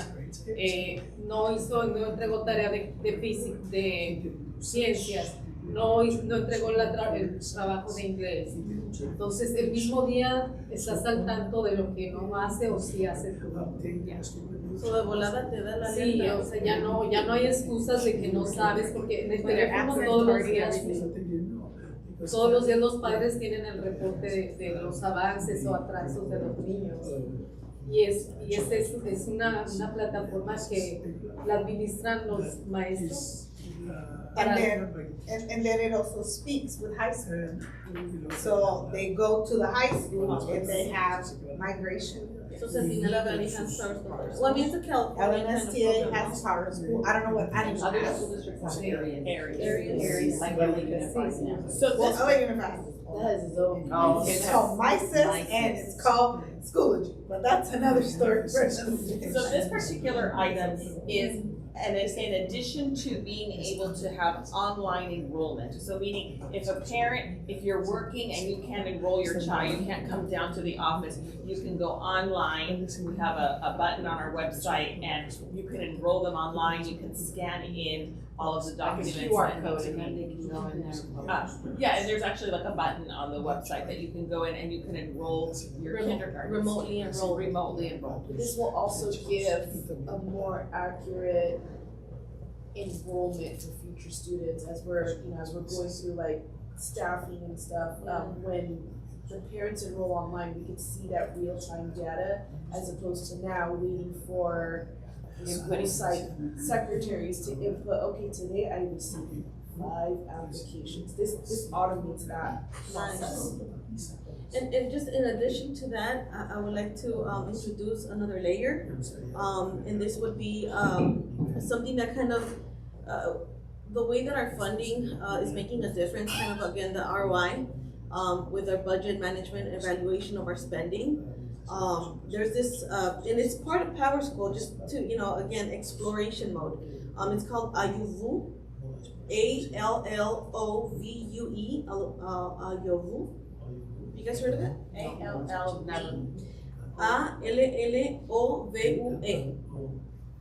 ALLOVUE. And it takes a slightly different angle, focusing on education, finances, analytics. It's going to be right into your department. Well, all of it, but that's going to be the main focus. In connecting dollars to results, it's a platform that helps districts budget, manage spending, and evaluate the impact of investment. So it's the program. It's part of Power School. They actually offer it. I'm not sure if you guys looked into it. It's very rarely. I didn't really see a lot of districts that were using it, but it gives you an additional layer, as in, okay, so we're going into the whole LCAP thing, right? We're gonna make it our vision, our mission. That's gonna be like a roadmap, right? So it's gonna be like a tool that helps us connect, like the bridge that connects the whatchamacallit, Power School, or kind of like the data driven with the finances. Va de mano a mano. And it's going to help us make decisions. Is this program effective? We've invested this much. What's the output? Are the kids coming to the program? Y todo eso. It's pretty cool. Just tap into it. Alina, can you explain? It looks like they just acquired it. So I think it's two different Power School. They're probably a vendors that they acquired. No, it is. It's out of state. I think it's Tennessee. Anyways, it's out of state. There's a school district, I believe it's Tennessee, don't quote me on that, but it's another out of state district that actually uses it. Very successful. And they just, Power School is one of the ones that kind of dishes it out. But yeah, I mean, we're already using Power School. It's just like kind of taking it to the next level. I want to say, so with Power School, my analogy of Power School is like the game Minecraft. When you buy Minecraft, you buy the game, but if you want to unlock certain features, you have to pay for it. So there's all these in-game purchases that you have to make. So that's my only like caution and reservation is how many in-game purchases do I have to make to unlock the next level? So that's my business woman talk. So explore. Yeah, research. But if I have to make a lot of in-game purchases, then I'm probably reserved about it. And just the fact that we're moving in that direction, like the LCAP, we're trying to connect the money with our goals, or the performance of our students and the district as a whole, and bringing, the marketing and todo eso. I think this is como un guante a la mano. I think it's going to help us a lot. But again, please look into the investment of it. I do. ¿Cómo se dice? No sé. Se oye así, estoy en French. Es que no creo que sea ALLOVUE. ALLOVUE. Yo creo que es Not I love you. All right. Okay, so moving on. I'm moving my board meeting along. Here we go. Board president vote, yes. Ms. Gonzalez. Sí. Ms. Cordero. Yes. Ms. Cruz. Yes. Okay, for all. And I think that was the last one? Yes. Okay, so at this time, okay, there are no public comments for closed session agenda. So we're going to recess to closed session. How long, Superintendent? 1 hour. 1 hour. So it is now 8:14. So we're moving to closed session. Gracias.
closed session at 9:13 p.m.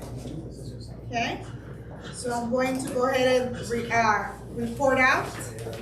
Okay, 9:13 is our return time. So on public employee discipline, A, B, pupil discipline, suspension, and then C, conference with labor negotiator. The board provided updates and no action was taken. D, liability claim, one case, the board was provided with an update on district liability claims, no action was taken.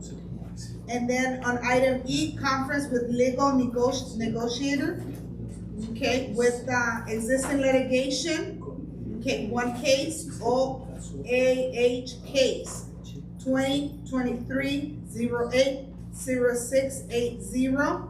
The board voted 4-0 to approve the settlement agreement. Okay. So that was my report out from closed session. Future agenda items. I would like to explore the idea. I know we talked about bringing my talent out there. Please bear with me. With bringing the student, the whole policy of having a student on the dais, student board member on the dais. It got me thinking. And this is beyond the 21st century. I'm talking about like the next century kind of situation. When it comes to AI, I could foresee having an AI board member, having an AI, not so much board member, but an AI kind of resource tool here on the dais. How would that look? If we ever have a question, something, kind of like an admin, somebody like a staffer, automation, whatever you want, a robot, no digo así como un robot persona, pero like just having the tool. There's a lot of ChatGPT, there's a whole bunch of AI tools out there. And if we ever come into a bind or something that we all kind of want to put our minds together and have an answer on the go, having that kind of tool here on the dais, how would that look? Does that even exist? And if so, where? And how would we implement and or create policy towards it? It would benefit us. So that's a wondering? An exploration with AI here on the dais with us. If we ever want to tap into it as a body, we could go ahead and do any inquiry that we want. I think Mrs. Cruz's request, I think after we hear, what that workshop has to offer on Monday, might sort of, regroup or sort of get everybody else thinking about that piece too. Because that's what the topic's gonna be on Monday, on AI, and how it's gonna impact education. So I think with that information, we might come back and then just have that conversation. Yeah, like how would that look? The bylaws, the policy, how would the governance team utilize that tool on the dais, on the go? I think during our board meeting, we also gave direction of several things to explore. Correct. So we'll follow through with that. Anything else from the board? Yeah, just one last, I don't know, would this be on exploration for future topics or? No, see, it would be. People that work in a, I don't want to say stagnant, people that work 8+ hours sitting down, that are in a certain position for long periods of time. I'm not sure how many people have the office space, is it aerodynamic, ¿cómo se llama eso? Aerodynamic? When they have, that everything is ergonomic. Eso, thank you. Dilo otra vez? Ergonomic. No lo puedo decir, tú lo dices mejor.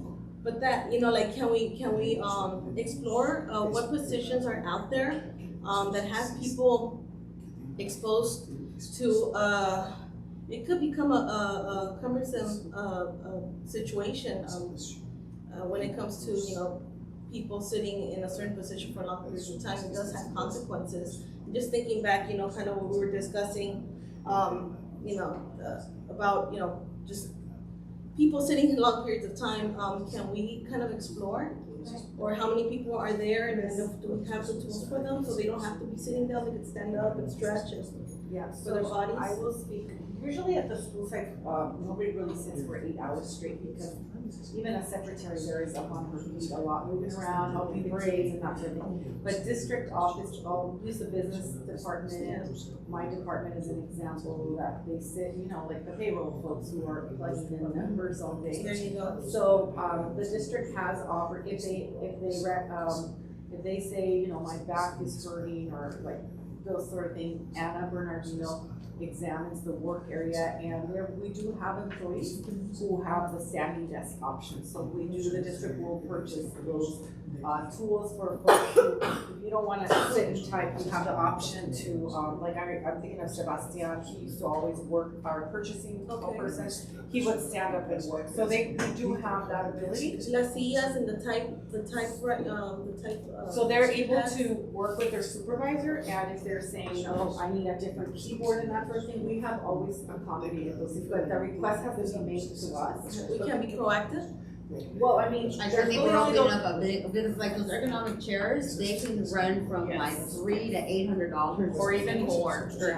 So we have to be careful of saying that we're gonna open it. And it usually comes to a request from an employee who says, I'm uncomfortable on my back. So we go through sort of our risk manager and we do it through that, as opposed to like everybody it's open, because then it opens us up to, you know, but we do for sure in certain departments that we know there's not, like I said, the school sites folks are getting up and moving around, but here in our offices, folks are able to work with the supervisors at each department and say, hey, like I need a different keyboard or I need a different mouse or etc. And we work with each employee. People are comfortable to reach out and express their needs, because I could imagine, you know, sometimes when you're in that kind of flow state, you could go the whole day, ahí sentado, you know what I'm saying, and that's dangerous for long periods of time. So I'm just saying, you know, make sure that we're being, okay, we can't be proactive, but if we can't be proactive, then employees have the freedom and the liberty to ask if they do need any accommodations. So there's the three of us run these offices,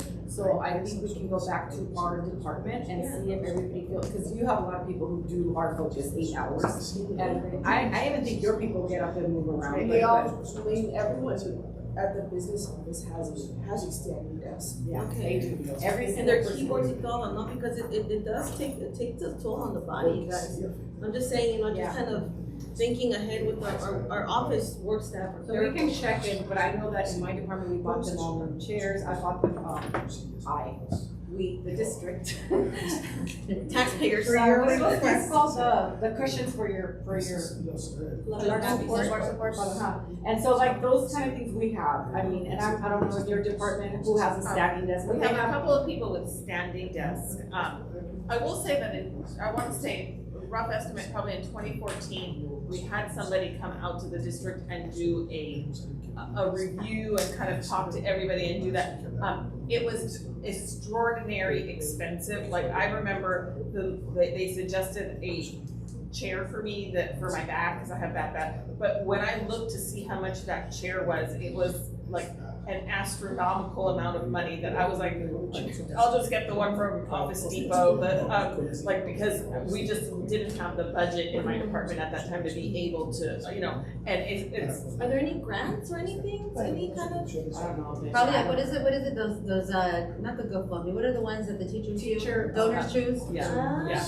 And I just felt like, I remember thinking, I can't get this very expensive chair because it's not gonna look good for me to have one, and then if the other people want one too, like, I was like, no, we're just getting not the Home Depot, but the Office Depot type of chairs, because they were like, I want to say, at that time in 2014, it was probably around an $800, $900 chair. There's about 1,500, right? Yeah, as well as like So I think at the very least, what I can say is that anybody who wants a standing desk, because the concern is being sitting down, it has one.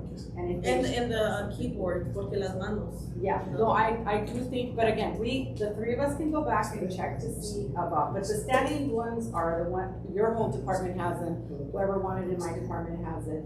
In my department, they have the cushy chairs, and then, again. And I think, you know, it's like, I know it sounds like very expensive, but in the long term, if we're not looking into this, in the long term, it could come back.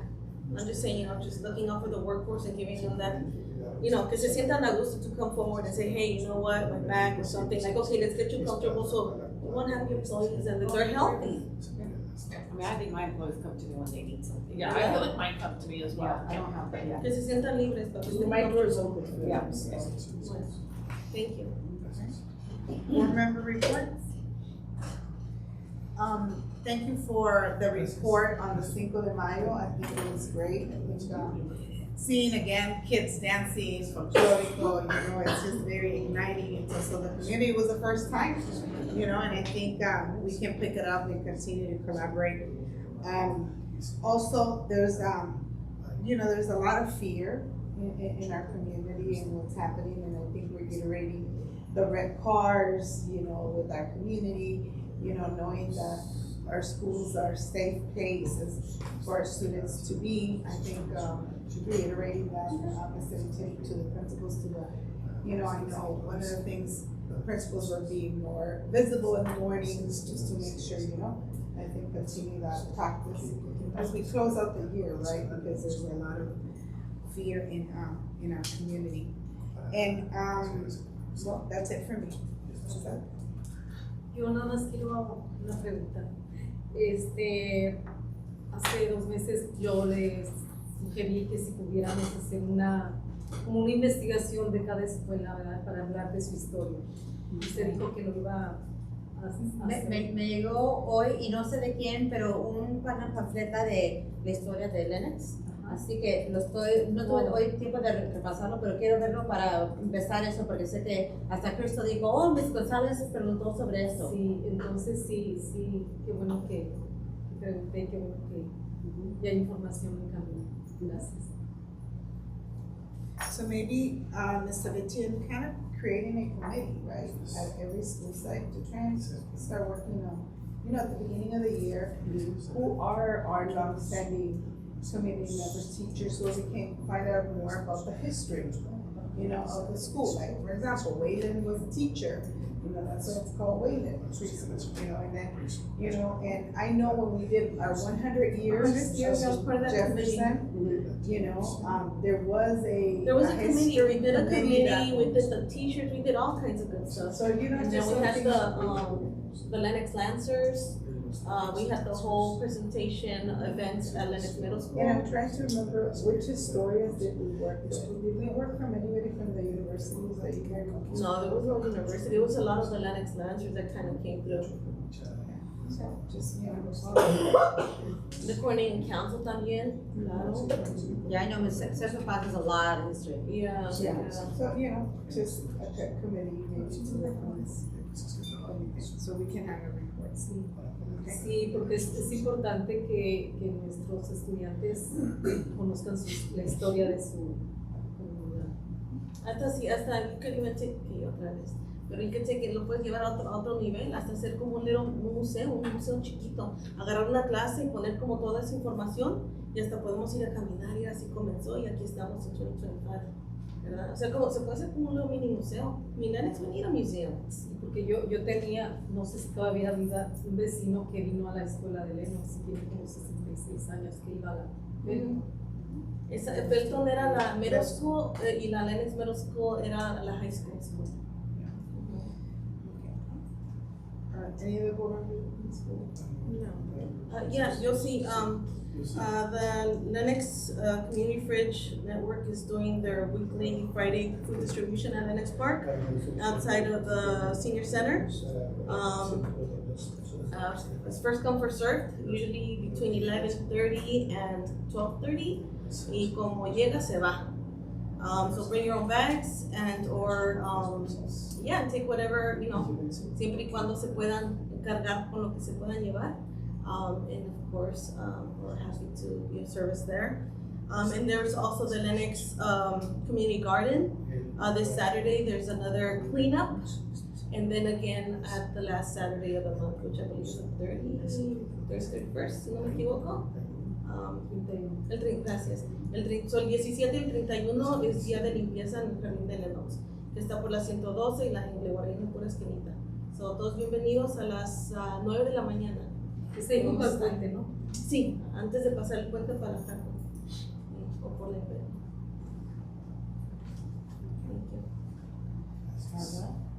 So at this time, we're gonna go ahead, I need a motion to adjourn. Moved by Ms. Cruz, second by Ms. Gonzalez. We are adjourning at 9:28 p.m.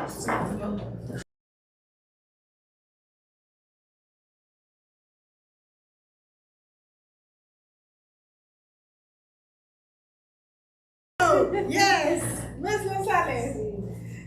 Ms. Cordero. Yes. Thank you for keeping me on track, and Ms. Cruz. Clarín que yes. All right, okay, 4-0. Okay, now ahora sí, 9:28.